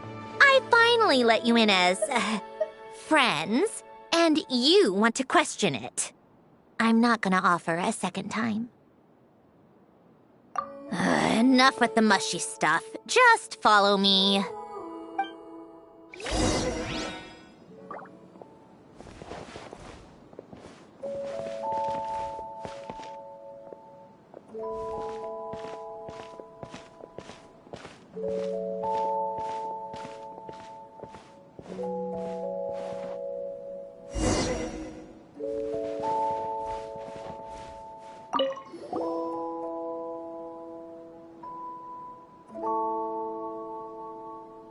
Right. With the numerological array, I can construct a simple formula that will allow you to experience what I see and hear in real time. Oh, just like St. Lolly's scent-sharing technique. Been there, done that. Huh. Sounds like that shaman has some tricks up her sleeve. The arcane and the mathematical are both fundamental laws of this world. Being able to achieve a similar result through both isn't surprising. Anyway, let's get this show on the road. But no comments from the peanut gallery, okay? I know I offered, but I still don't want any interruptions.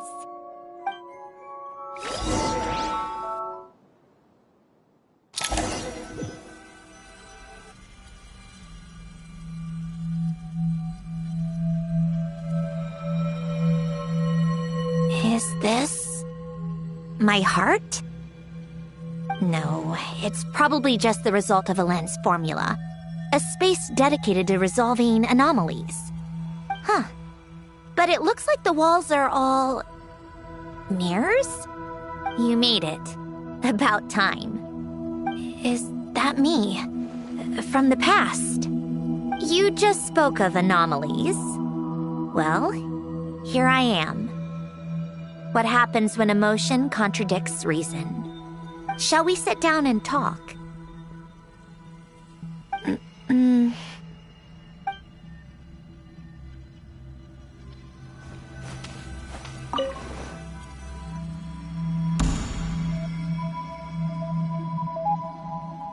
That should do it.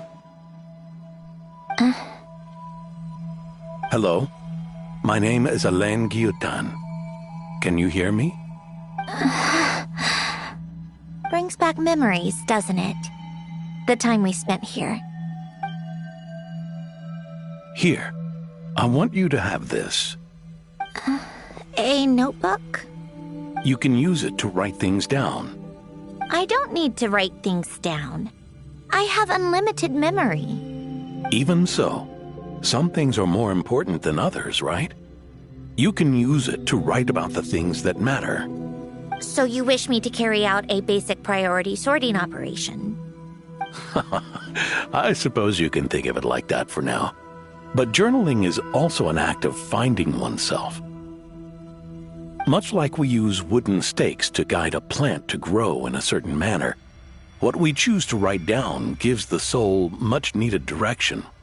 In the act of choosing what to forget and what to hold on to, we decide what kind of person we want to become. I don't understand. Like I said earlier, I don't need something like this. This is where we were born. Where our life began. Mornings of tending to the garden. Afternoons spent cleaning, reading, or studying. Evenings of cozying up by the fire, listening to Alen share stories about his past. Alen. What is it? What are you drinking? Oh, this? It's coffee. It, makes me more productive. I want to try it. Oh, okay. Here.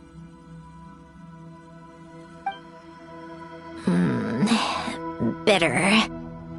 Speaking of, why did you design me with senses? Taste, smell, touch. Well, I'm not quite sure. It just felt like the right thing to do. I suppose I hoped you might have a life of your own one day, and that you deserve to experience all life has to offer. Oh. Still bitter. But the smell is nice. I thought those peaceful days would go on forever. You know that's not possible. Maybe. But how was I supposed to know the end was just around the corner? That was just bad luck. Was it? Well, it certainly became a pattern, now didn't it?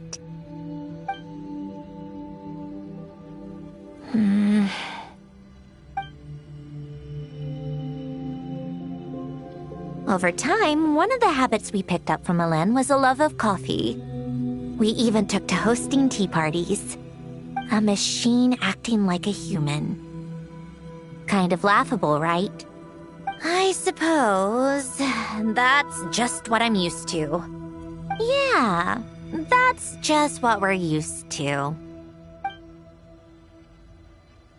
Hey, this place isn't half bad. Great spot for a party. More and more people seem to be showing up to my tea parties uninvited. Anyone care to explain? Can you blame me? I saw Columbina leading Capitano somewhere, and I had to see what that was about. I had simply asked Columbina where I might find Arlecchino. I have business to discuss with her, and Columbina suggested looking here. Tartaglia and I were unaware that this was a private gathering. Apologies for the intrusion. It won't be for long. Whatever. Just add it to the list of annoying things that have happened today. What's one more? Since you're here, you might as well stay for a cup of tea. See? Told you she wouldn't mind. Much obliged, Sandrone. Well, look who we have here. Good thing I brought extra desserts. This has turned into quite the occasion. Capitano, I was just about to go find you. Pardon the intrusion. Rest assured, I won't sully your gathering with talk of work. We can have our discussion later. Spoken like a true gentleman. A certain unmannered 11th seat could learn a thing or two. You know, you really should start being nicer to me, Rosaline. Or I might just snatch that 8th seat right out from under you. I'd like to see you try. If you're gonna fight, take it outside.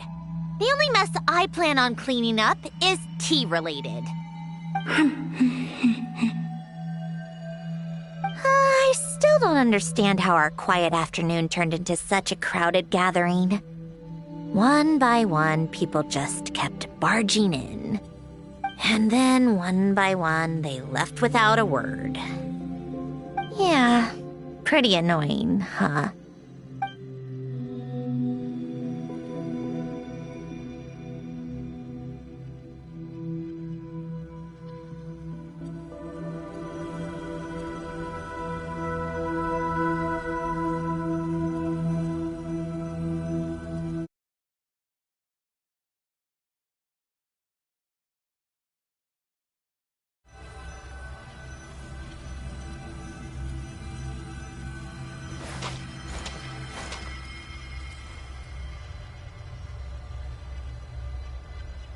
Of all my days with the Fatui, the times I spent with you, Arlecchino, and Rosaline, they were my favorite.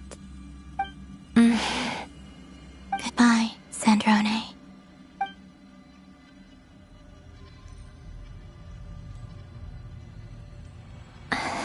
Don't go, Columbina. We should have just said that. Why didn't we? If we had, would the story have had a different ending? She couldn't stay. There was no future for her here. She would have just faded away. You're right. I suppose that's why you call me an anomaly. Every time you make a decision, there's a voice inside your heart. My voice, asking to contradict all logic and reason. Why didn't we make her stay? Is it worse to fight for something just to lose it? Or not to have fought at all? Don't you find it unfair? One by one, we keep losing the things we care about the most. But in the end, whether I want to fight for something or cry over all we've lost, you just push it down and pretend not to hear.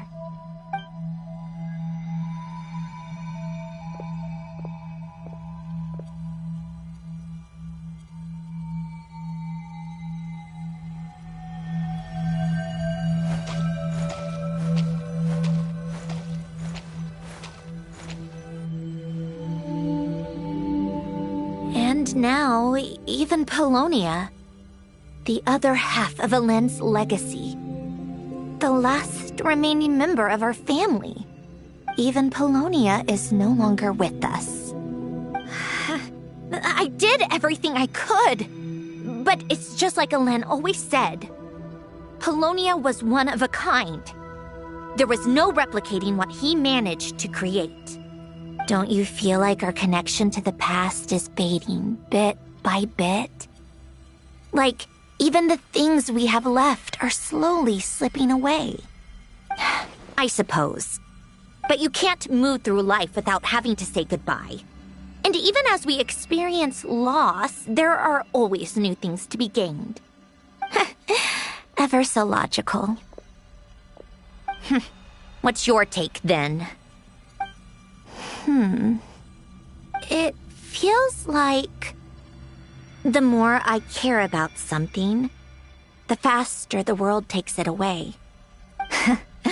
It sounds so stupid, but I can't help it. That's the hand life has dealt me time and time again. Why even fight for something that's just going to be lost in the end? Better to never have had it at all.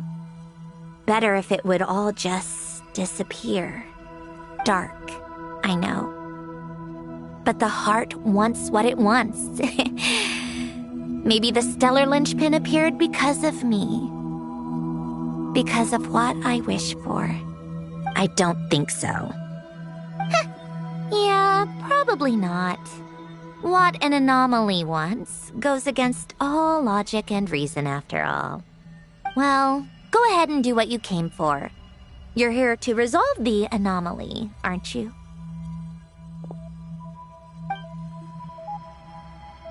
Yes. What's it gonna be? Keeping me imprisoned here like before?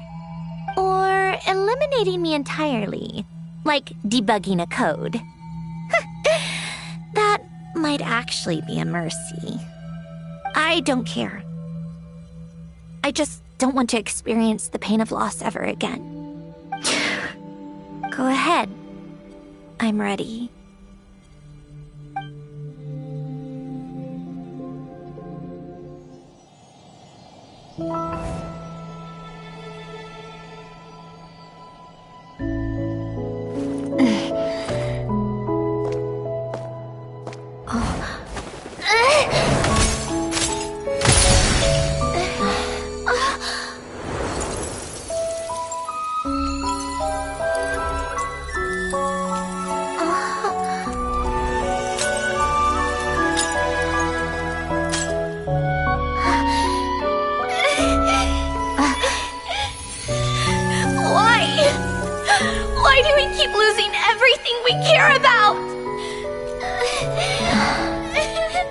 know it hurts, but that's life. I wish... I know. I've always known. Because we've been one all along.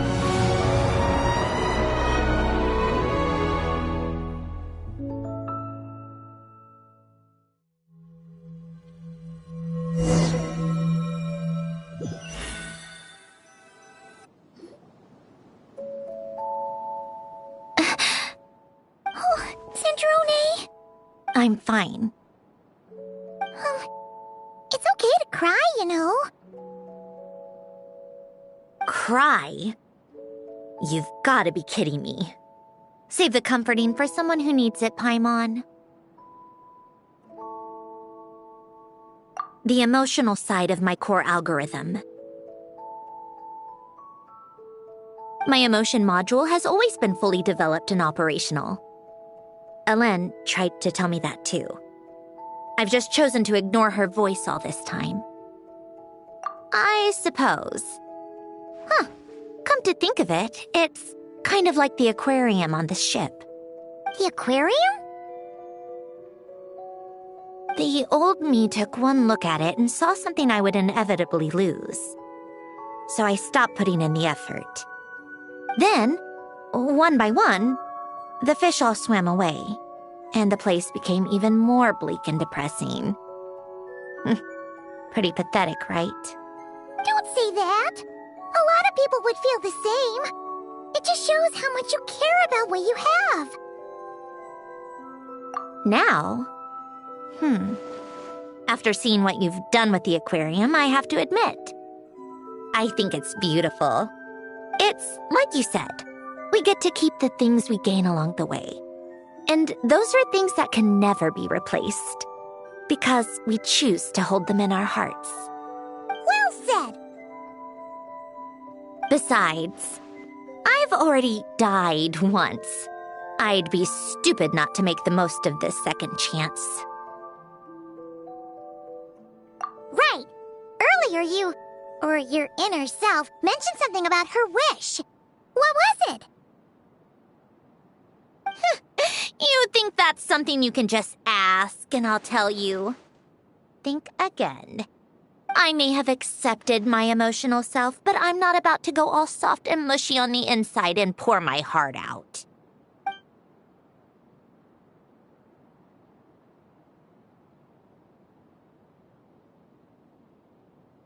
That said, taking a step in the right direction couldn't hurt. Starting with cleaning some old aquarium tanks of my own. Huh? Metaphorically speaking, I mean. Come on, let's head back to the ship. I need to talk to that shaman.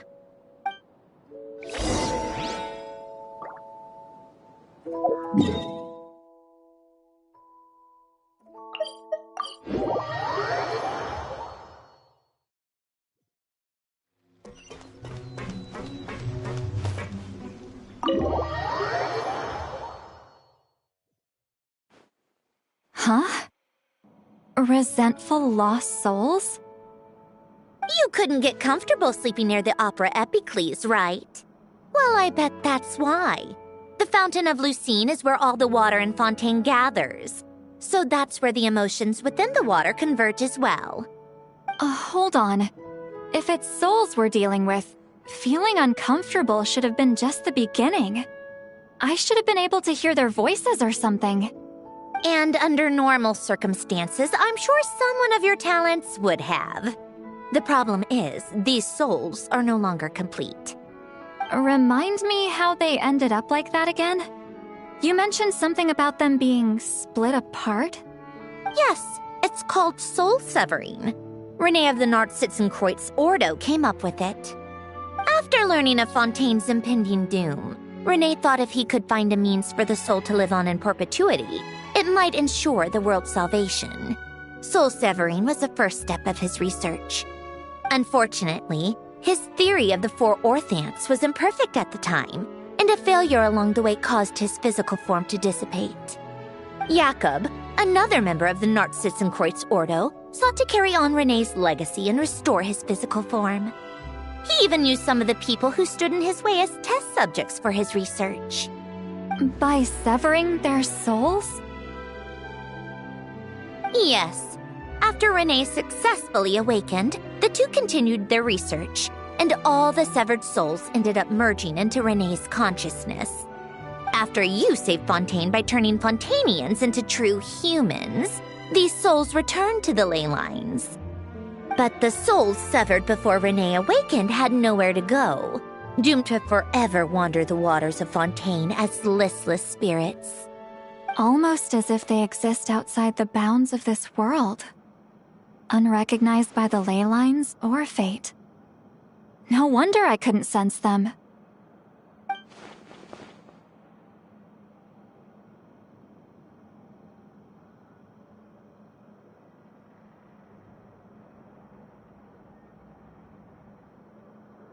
Not only that, but over time, they began to fuse with other entities.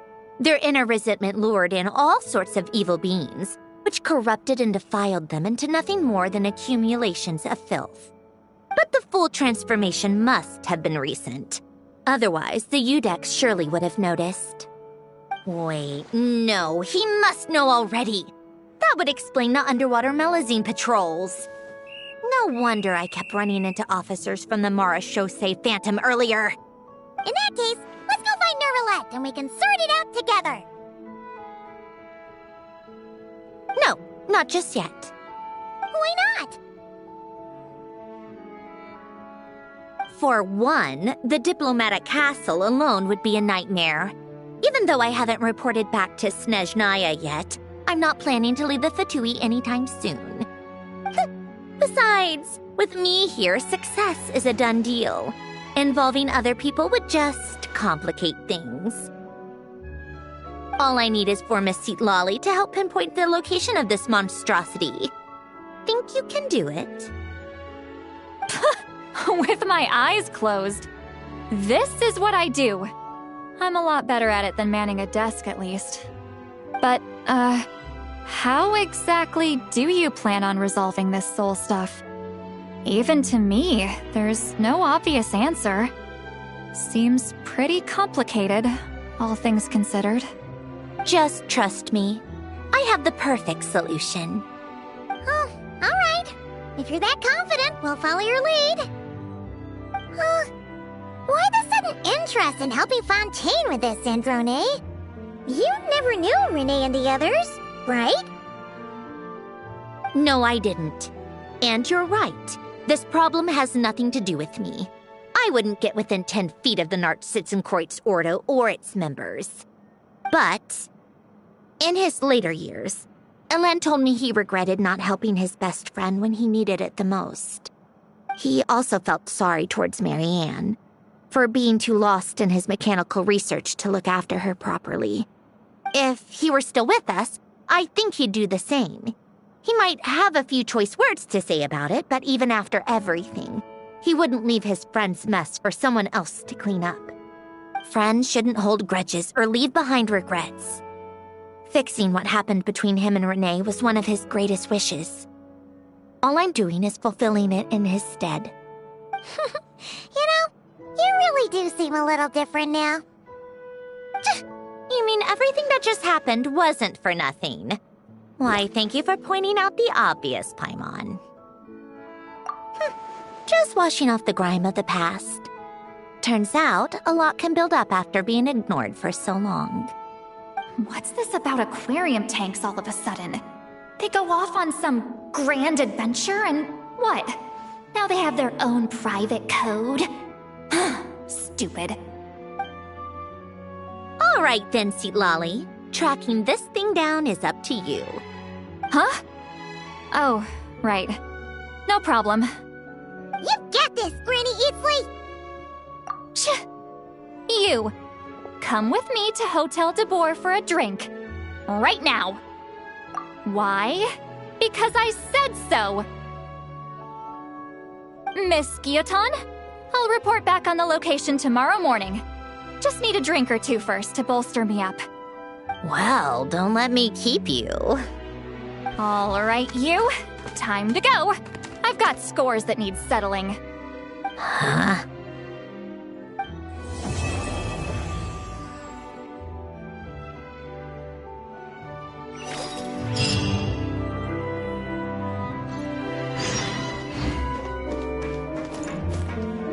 Listless, abandoned souls. An accumulation of resentment and filth.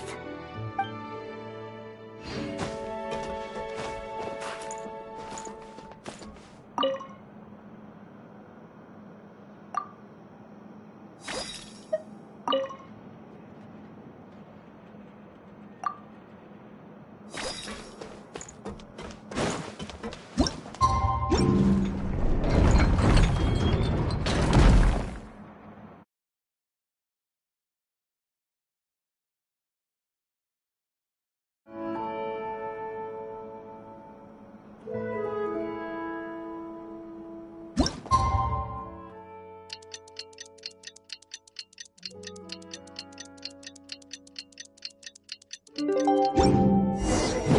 to meet up with Sandrone! Wonder if St. Lolly was able to pinpoint the location. Well, we should know soon. Let's just hope it all works out.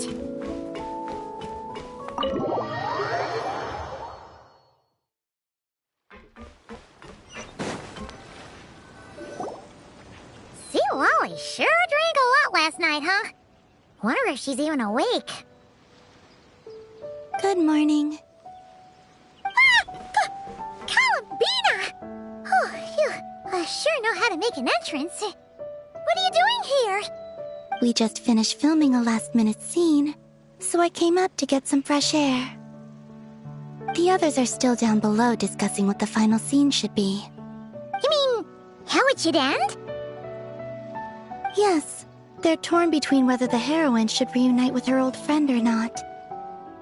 Ah, because the whole point is that she came to her friend's homeland to search for her, right? Oh, Paimon almost forgot the plot! Yes. Director Farina and Miss Chiori think a tragic ending where the two never meet would be more poignant. But Director Xavier thinks having the two reunite would make for a more touching and heartwarming ending. Me? I'm not sure.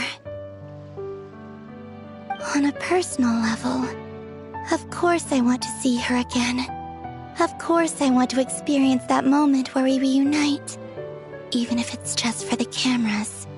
But that means an actor would have to take her place. And that makes me feel... Oh. Huh? Yeah, don't look so worried.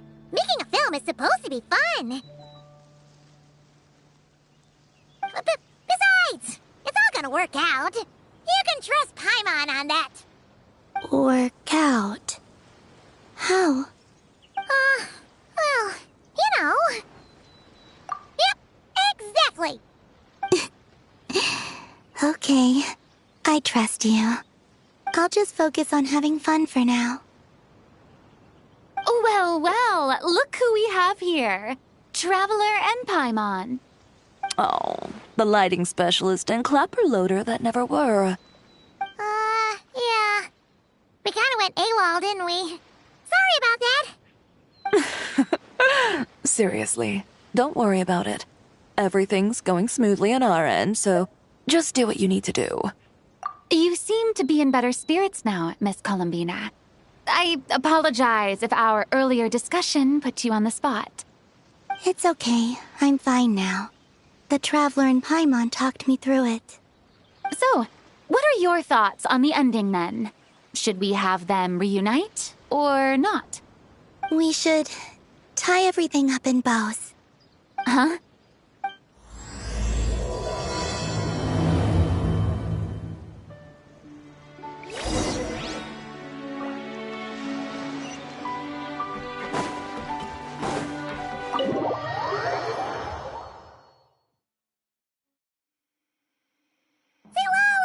We're here! Oh, right on time. Well, yeah. We weren't the ones who drank our weight in alcohol yesterday. What? Are you suggesting Granny can't handle her liquor? It takes a lot more than that to get me drunk. Really? 'Cause, you stopped making sense after a while. Did I? Huh. News to me. I didn't say anything too crazy, I hope. Let's see. You spent half an hour bad-mouthing Auroron, half an hour complaining about work, an hour talking about light novels, and, Hanan kind of fell asleep after that. Are they gone? Oh, the crew? Yeah, we bumped into them on the deck, but they just left. Wait, but now that everything with your core is sorted out, what's stopping you from seeing Columbina? She misses you a lot. I just want to deal with this mess first. Besides, this is a perfect chance to make her jump for once. I have to plan it out more. But enough about that. Were you able to pinpoint the location of our target? Of course! When Granny Eatsley promises something, she delivers. Great, let's see. The Morte region. Wait, this is the Tower of Gestalt. The place the souls were severed. Is that the source of the resentment? Or is it the Narcissus Ordo in general? Let me come with. This thing's movement isn't fixed.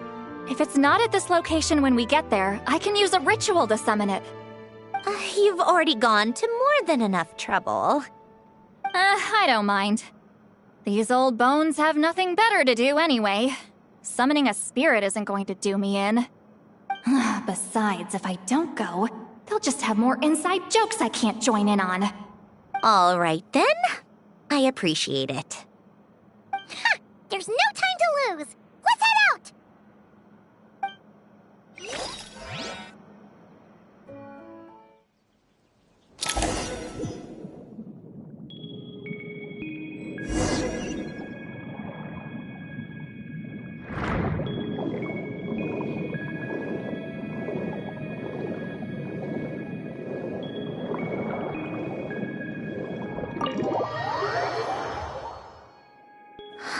No sign of it so far. Should I start the summoning ritual? Let's drain the water from this floor of the tower first. It'll make it easier to move around. Wait, we can do that? Of course. Alan and Renee both saw the future that awaited Fontaine and even shared a few methods for waterproofing buildings. The principle behind it is, not important. Just unlock the mechanisms in the order I tell you.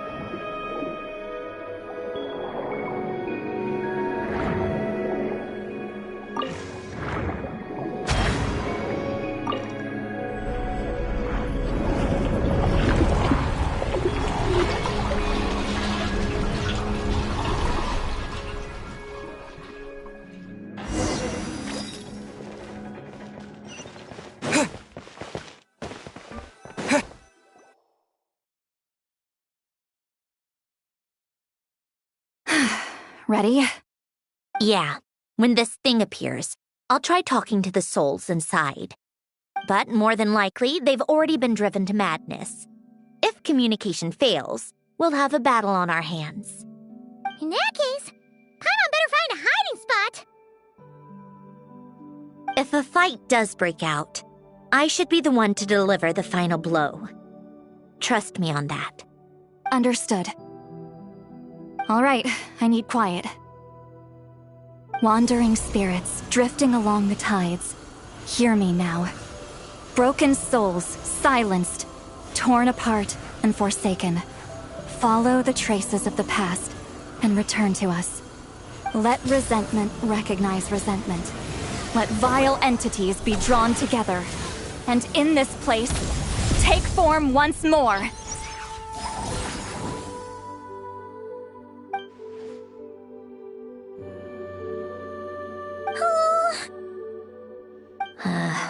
What now? Is that it? Ugh, this is exactly why I deal in math, not magic. How are we supposed to know what stage the spell is at? It's like there's no logic to speak of. Mechanical science is so much easier to...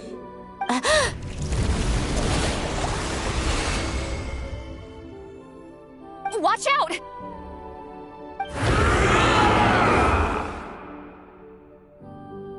Hey, you! Or whoever's inside of you. I need you to listen to me. I'm a descendant of Fontaine's Lord Artificer, Hélène Guillotin. I can make you whole again and return you to the ley lines. You just need to work with me here.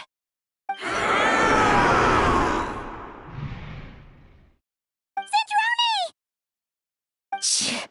Looks like talking this out is off the table. All right, plan B. Time to blow off some steam. You're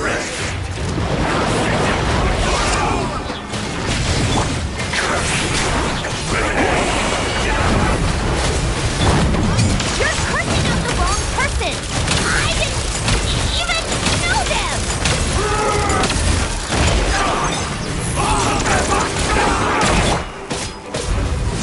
Most of them already did, but you still have a chance to return to the land and reunite with your family.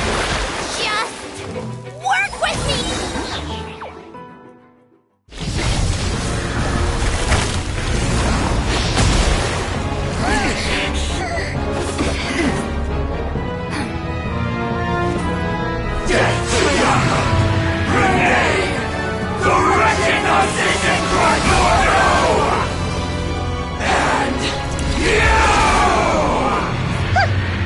I told you I'm not like them.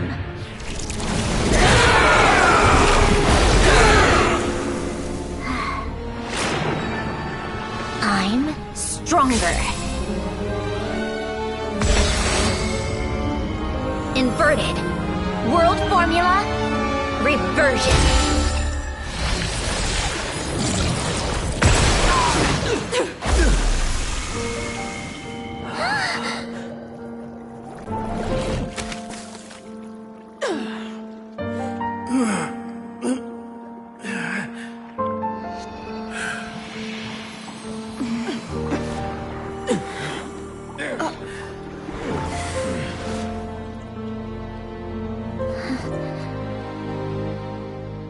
Be at peace among the tides.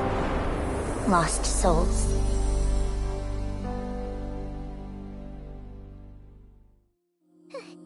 Is it over? Yep, told you it'd be a piece of cake. How did you do that back there? That creature was nothing special. Add a bunch of souls with nowhere to go, a touch of malicious energy, a few impurities, and a whole lot of resentment, and that's what you get. All I did was separate the original souls from the rest of the filth, allowing them to be accepted by the current rules of the world. The principle behind the world formula is divergence. Starting from a point of origin, it deconstructs and reconstructs the possibilities of the world to find certain answers. So, it would follow that reverse calculating the world formula allows us to achieve convergence and restoration instead. Using a numerological array, I was able to do just that. It's similar to the concept of homological reduction in mathematics. I reduced them to the basic fundamental essence of their being without changing their underlying nature. That meant... never mind. Judging by all the blank stares, I'm guessing you don't actually care. I think I finally understand how Outlanders feel when I ramble on about shaman stuff. Point is, it was super impressive! You really are amazing, Sandrone! You're just realizing that now? Ahem. Enough about that. We should get going. I'll go reset the mechanisms inside the tower. See you back on land.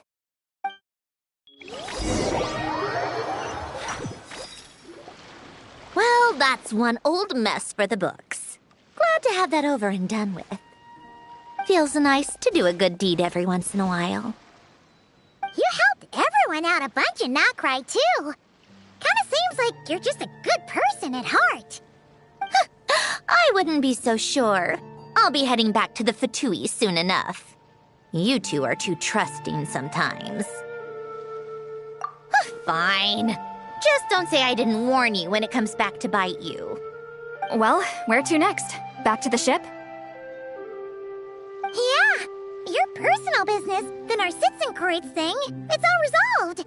That means you can see the people that need seeing now. Right, Sanjoni? Everyone's gonna be so happy you're back! You wouldn't catch me dead admitting to this before, but... yeah, I really have missed everyone. Columbina's a special case, though. This time, I'm definitely getting her back for all her annoying antics over the years.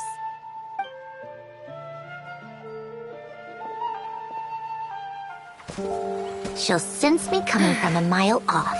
How am I gonna...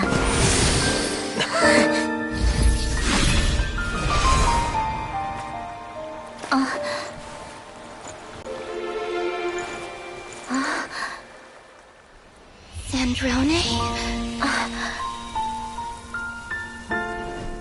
Is it really you? You're back? You didn't tell me. You avoided me. Why?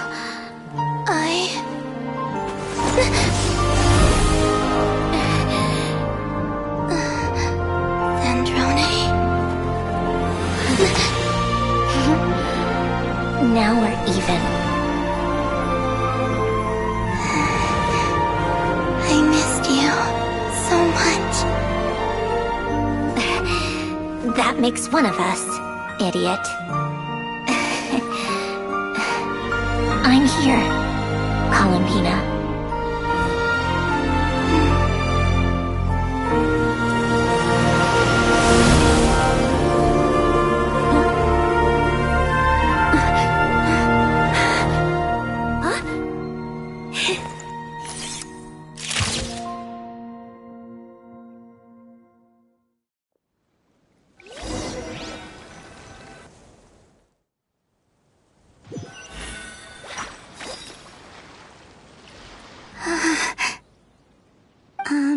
Sandrone. Don't ruin the moment. Or I'll start thinking about how you teleported me to a random location after I explicitly told you to stop doing that. And scene! Bravo! Bravo! We got it! This is exactly the ending I was hoping for. Huh? Where did you just go, Miss Columbina? You vanished, and then the next second you were back hugging this, new friend here. That was all on camera? Yeah. Well, the camera was already rolling, and it happened so fast, so... yeah. Hold on. This must be... Yep, my best friend. The one I was looking for. I never thought I'd actually get to see her again. I'm just... so happy. Plus, the film got a happy ending too. It's all thanks to you, Sandrone. Sandrone? You couldn't stop being annoying for 1 second? Columbina!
As expected.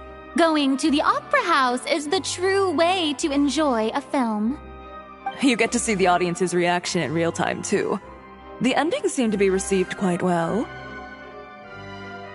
Paimon can't believe you let us include that in the final cut, Sandrone! You even agreed to help us reshoot a couple of shots. Thanks a million. Most of it was caught on camera already, so it's not like I had much of a choice. Besides, the film I'm in is going to be anything less than perfect. What are you laughing at? Nothing. It was just interesting to see us on screen together. I'm glad this moment is going to be preserved forever. Just a pity we didn't take home the Farina Award this time around. Well, artistic films can rarely compete with commercial ones. You should have prepared yourself for this the minute you changed the script. True. Oh, did I hear someone mention the Farina Award? Come on, don't gloat. I won't. Our crew winning the Farina Award was a team effort after all. Costume design, script adaptation. Ooh, and the practical effects were so realistic. The flames and explosions even made me jump while we were filming. A lot of the effects were based on actual items the Special Patrol confiscated from criminals. Who knew they'd serve another purpose, right? But it turned out amazing! Really brought the thrilling scenes from the novel to life. Fontaine's film industry is seriously impressive. Which film did you vote for, Silali? Isn't it obvious? Great Detective Herlock, of course! That's the whole reason I'm here! You all should be proud, though. A lot of critics are saying really good things about your film, too. Longing and loss? Searching for something even after it's gone? It's a film that makes you think about life, and how important it is to explore those themes. Well, that is what the art of storytelling is for. Watching a film with friends is so much fun! There's so much to talk about! Ooh, let's throw a celebration later then! We're all old friends! Oh, we could find a place and chat to our heart's content! How about the Wingalette? That's perfect! Friends and family are more than welcome too. So if you want to bring people, don't be shy. You all can head over first and make yourselves at home. I'll bring over some refreshments in a bit. I just have one more stop to make first. Can I come?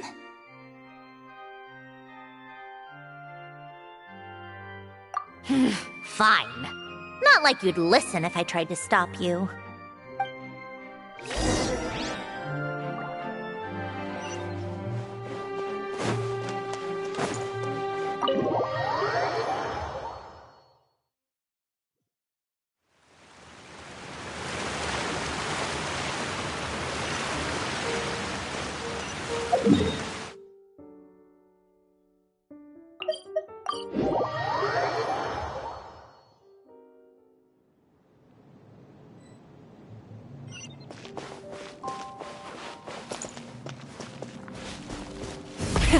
Rev the engines!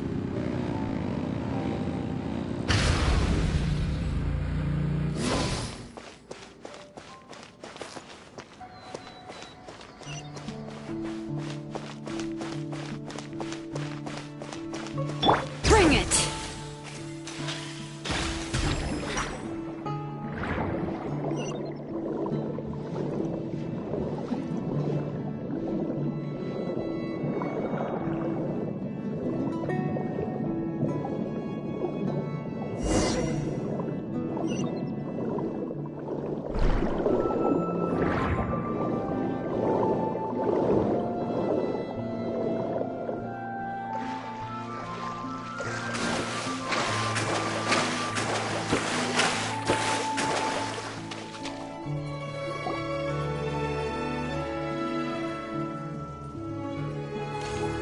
Wait, is this?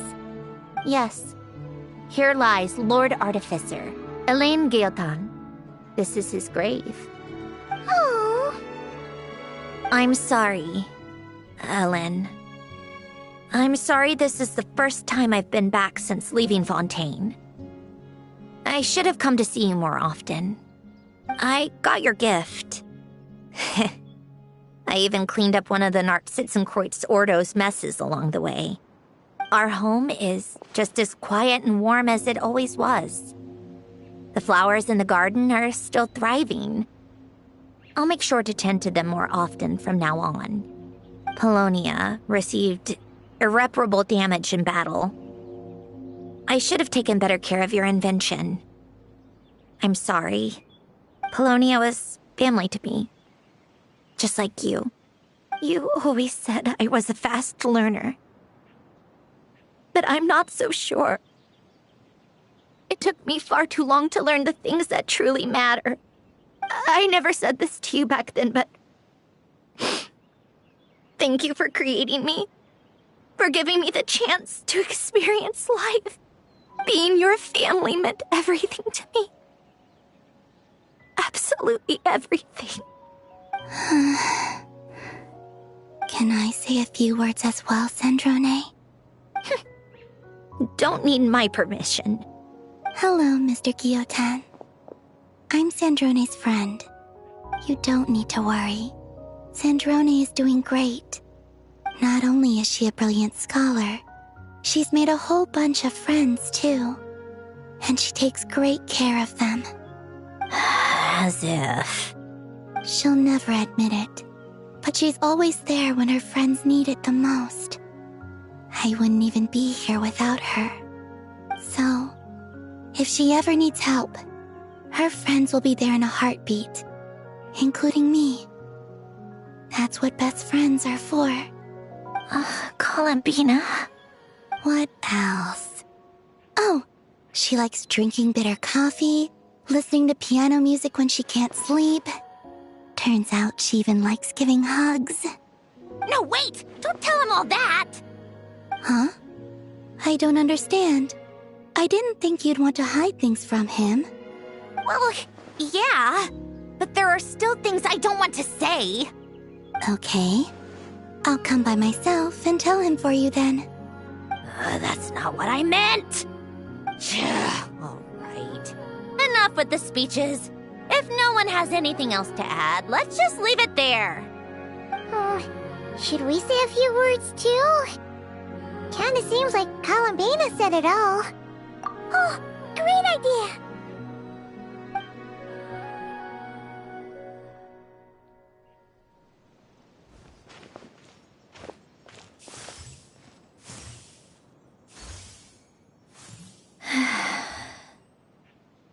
Goodbye, Ellen.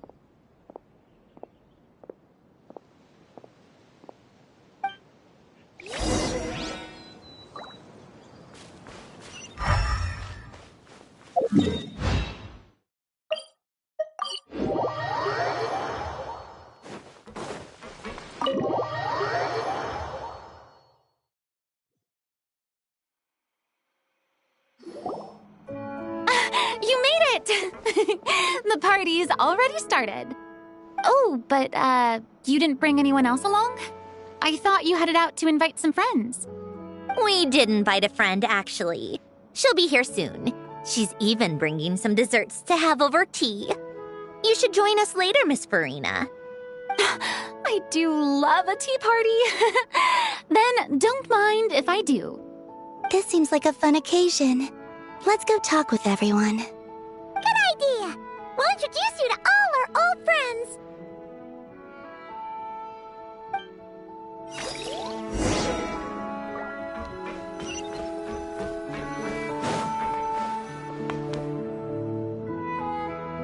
You made it. Sorry for starting the celebrations without you. No worries at all. We're just glad everyone's having such a great time. Oh, right. You've probably seen them around already, but let us introduce you for real. This is... Miss Columbina and Miss Guillotin, right? Oh, we saw the film you were in. It was so touching. Yep. This one started bawling her eyes out right next to me in the theater. I know. I didn't bring nearly enough tissues. Thanks. We saw your film too. I memorized all your names. Oh, guess we can skip the introductions then. Our effects were pretty over the top, right? Some of the extras in the big scenes were actual members of the Spina di Rosula. So basically, your contribution was creating realistic-looking chaos. That wasn't the only realistic aspect. Miss Chevres and Miss Emily were also kind enough to lend their expertise on criminal investigations and forensics. Oh, it was nothing. I was just honored to take part and help out. Wow! No wonder your film turned out so good! You basically had an expert in every field. Talk about a stacked crew! Oh, speaking of, want to join in on a round of tabletop troupe later, Miss Columbina and Miss Guillotin? I mean, what better place for a party than a party? Here we go again. That sounds interesting. Yes! Persuasion successful!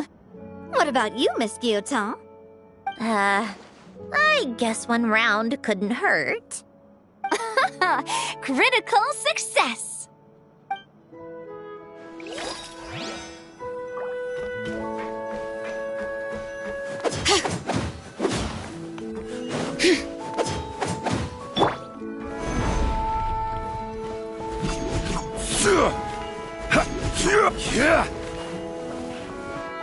Quake!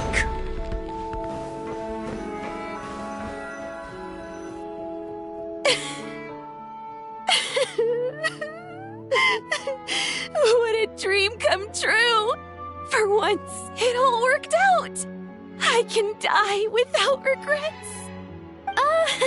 Let's not get too ahead of ourselves, Director Lapine Pauline. What was in that piece of cake you just handed her, Escoffier? Romaritime flowers, eggs, flour, same as all the other pieces. What, you think I tampered with it? Playing a detective in real life now too, are we? Oh, it's so delicious! I'm so happy! My life has peaked!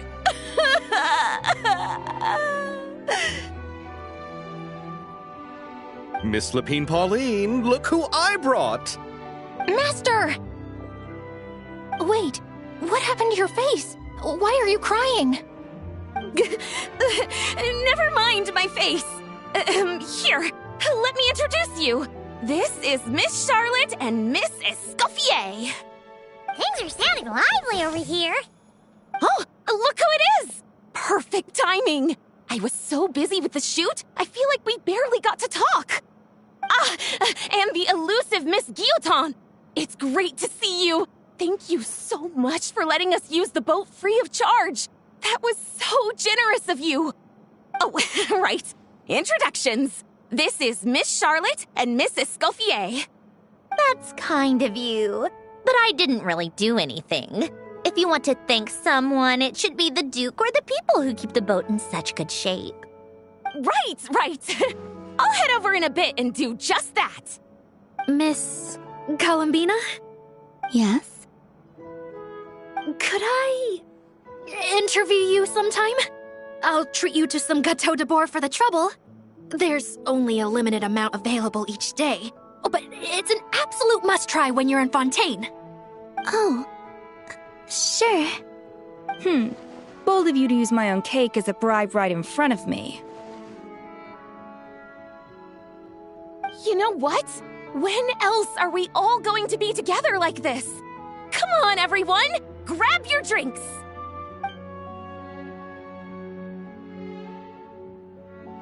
Are we going to toast?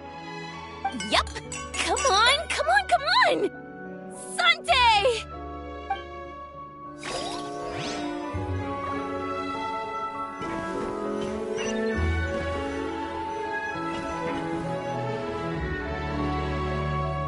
Granny, it's Lee. You're really not going to let us borrow these cute little stuffed toys for our magic show? First of all, Seat Laline and Eats Papa are Chi-Chi meal. They have inauspicious stars sealed within them, and they're my helpers, not toys. But the Grin Malkin Cat and Boggle Cat box are Linny and Lynette's helpers. And they still make good partners on stage.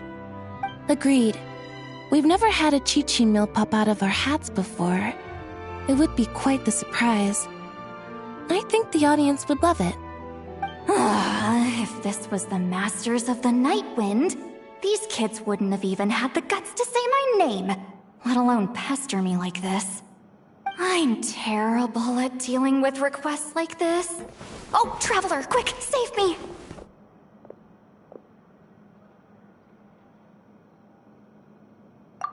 You think you're so funny. Lady Sandrone. Lady Columbina. Hello. Don't look at me like that. I don't have any mechanisms for you to break. Don't be fooled by my sister's demeanor, Lady Sandrone. She's just as delighted as the rest of us to have you back. Well, I suppose when I'm not so busy, I could find some time when Arlecchino is around and bring over a few gifts to the House of the Hearth. You're too kind, Lady Sandrone. I'm sure just your visit alone would make Father more than happy. I just need to borrow them for a bit. I'll pull them out of my hat, give them a quick hug, then give them straight back. When did hugging become a part of it? Oh! I could lend you pair, so you have something to hug in the meantime. He gives really good hugs. I don't need something to hug in the meantime. The issue was never the hugs. How about this? You can have 2 VIP tickets right next to each other. Excellent view. Right next to each other?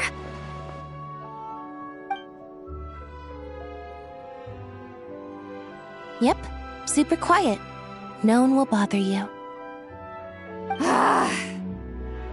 I'm sure you'll have a great time. Fine.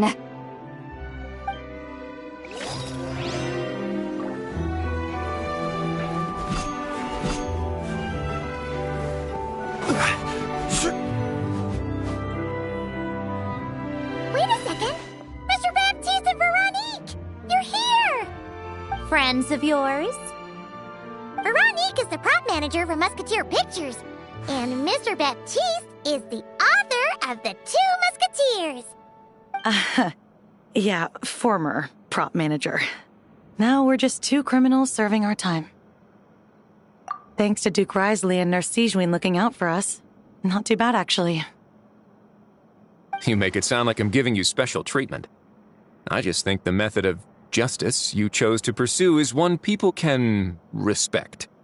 You are far too modest, Your Grace. The only reason we were even able to come to the surface for the festival is because you fought for it. It's also just good for the physical and mental health of the prisoners in general. Anyway, I suppose I have you to thank for keeping the Winglet in such good shape. I never knew she could look so striking. I didn't do anything special. It was mostly the Traveler and the others. Don't sell yourself short, Miss Guillotin. You are the current captain, after all. In light of that, I have to ask, do you mind if I leave up some of the installations so the people back at the fortress can also enjoy the aquarium? Huh? Like I said before, I just think it would be good for the inmates who clean and maintain the Winglet to see their work put to good use. Besides, maintaining an aquarium is sure to be a lot more interesting than scrubbing rust off the walls and deck. Of course I don't mind. I'm grateful you even want to keep it. Great. Then it's decided. That's amazing, Sandrone. We should go hang out at the Fortress of Meripede later, then. You do know you just invited me to hang out in prison, don't you?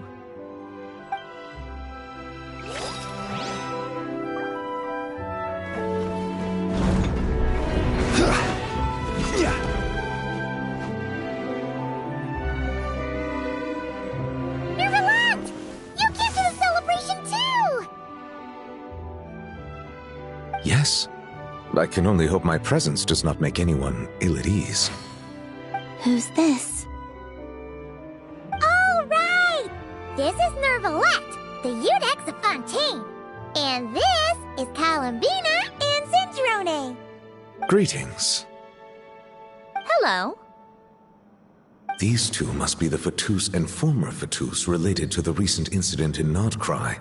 I read about them in the diplomatic report. The Udex? Oh, the dragon that cries a lot. Oh, well... Jeez, Columbina. That's your takeaway from all those Fatui meetings? Seriously? Is that truly how I'm portrayed in the Fatui's intelligence? You must put a lot of people in prison then. Well, it would be more accurate to say I pass judgment on their crimes. All trials in Fontaine strive for fairness and justice, so as to avoid imprisoning the innocent. So, only the people who deserve it get sent to prison. Well, deserve is quite a subjective metric, is it not? At the very least, I can promise that in every trial over which I preside, I make every effort to deliver a fair verdict.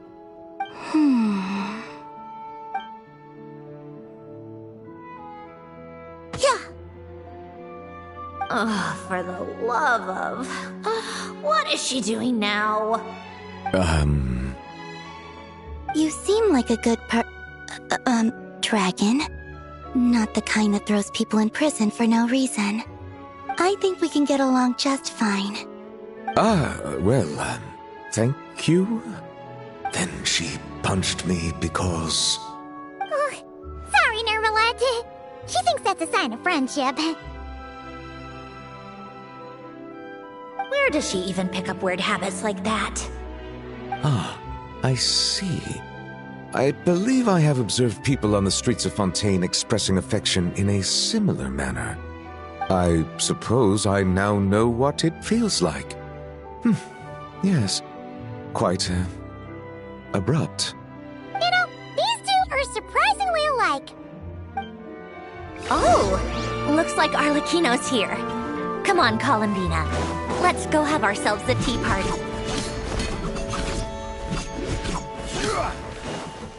Rise!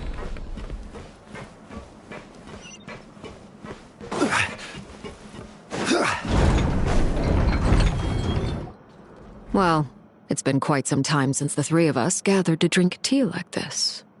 Yes, but your tea is as good as ever, Zandrone. Of course it is. The pastries you brought aren't half bad either, Arlecchino. I'm glad to hear it. Are they to your liking, Miss Farina? If I remember correctly, this particular cake is your favorite. Yes, thank you. The tea and pastries are absolutely delicious. I can't believe I'm casually sipping tea with 3 harbingers. Or are some of them former harbingers? Who knows? Due to diplomatic reasons at the time, our last tea party was rather tense. Wasn't it, Miss Farina? You have my apologies. But this is simply a casual gathering of close friends. So I do hope you can relax and enjoy yourself. Of course! I appreciate the hospitality, in both cases. Next time, let me be the one to treat all of you. I'm sure we'd all be delighted to have you join us more often. The same goes for you two. Of course we should do this again! We've all been through thick and thin together by this point. This is nice, Zandrone. It reminds me of the happy times back in Snezhnaya, when things were so lively. Yeah. To be honest, I never thought these gatherings would feel this lively ever again. Well, I think I speak for all of us when I say we're truly glad you're back, Zandrone. Me too. I've realized that holding on to what matters doesn't just mean protecting what you already have. By reaching out and striving for something new, you can gain much more than you think. No, that certainly doesn't sound like something the old you would say. Well, I'm only going to say it once, so don't get used to it. Who knows? Perhaps your tea parties will only get livelier from here on out. Once you return to the Fatui, we'll have more opportunities to keep in touch in any case. I want to spend more time together too. But I don't want to go back to the Fatui. Well, Notcry isn't too far from Snezhnograd. It shouldn't be hard to find a place where we can all get together. Oh, and then I can sing for you. Or put on some of your favorite music. Just like the old days. Speaking of music, I spotted a mechanical piano below deck. Is it yours, Miss Guillotin? Yes. Reclaimed, I suppose you could say. Why don't you play something for us? Huh? In front of all these people? Yes, why not? You play so well. Yeah, come on! Just a little, please? For the love of... Fine! One piece, and that's it.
Musketeer pictures. Everyone ready? I'm not sure I should be in this one. Of course you should. You might have primarily helped out another crew this time, but you're still a member of Musketeer Pictures. All right, thanks. I'll still stand a bit off to the side, though. Can I be in the picture too? Of course, Miss Veronique. I would have loved to have you in the last one, too, if circumstances had allowed it. Thank you, Director Xavier. Do I really have to be front and center? You're one of the lead actors! Of course you do! Nervous, Sandrone? No. All right. Look at the camera. And 3, 2, 1. Musketeer Pictures!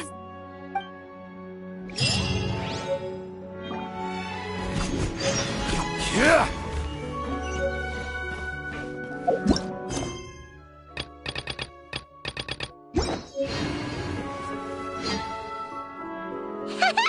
Paimon's having a bunch of fun filling up this aquarium. Since Sandrone doesn't mind, we should definitely catch some more fishies and make this place extra beautiful. Hey, you two. Come over here. Huh? Is everything all right? Here. This is for you. What is it? It's an underwater mobility device I've been working on. Huh? Wow! That's so kind of you, Sandrone. It's just a simple mechanical device. I saw the way you were catching fish and... how should I put this? It seemed somewhat... unsophisticated. To be perfectly frank, I found it quite difficult to watch. Was it really that bad?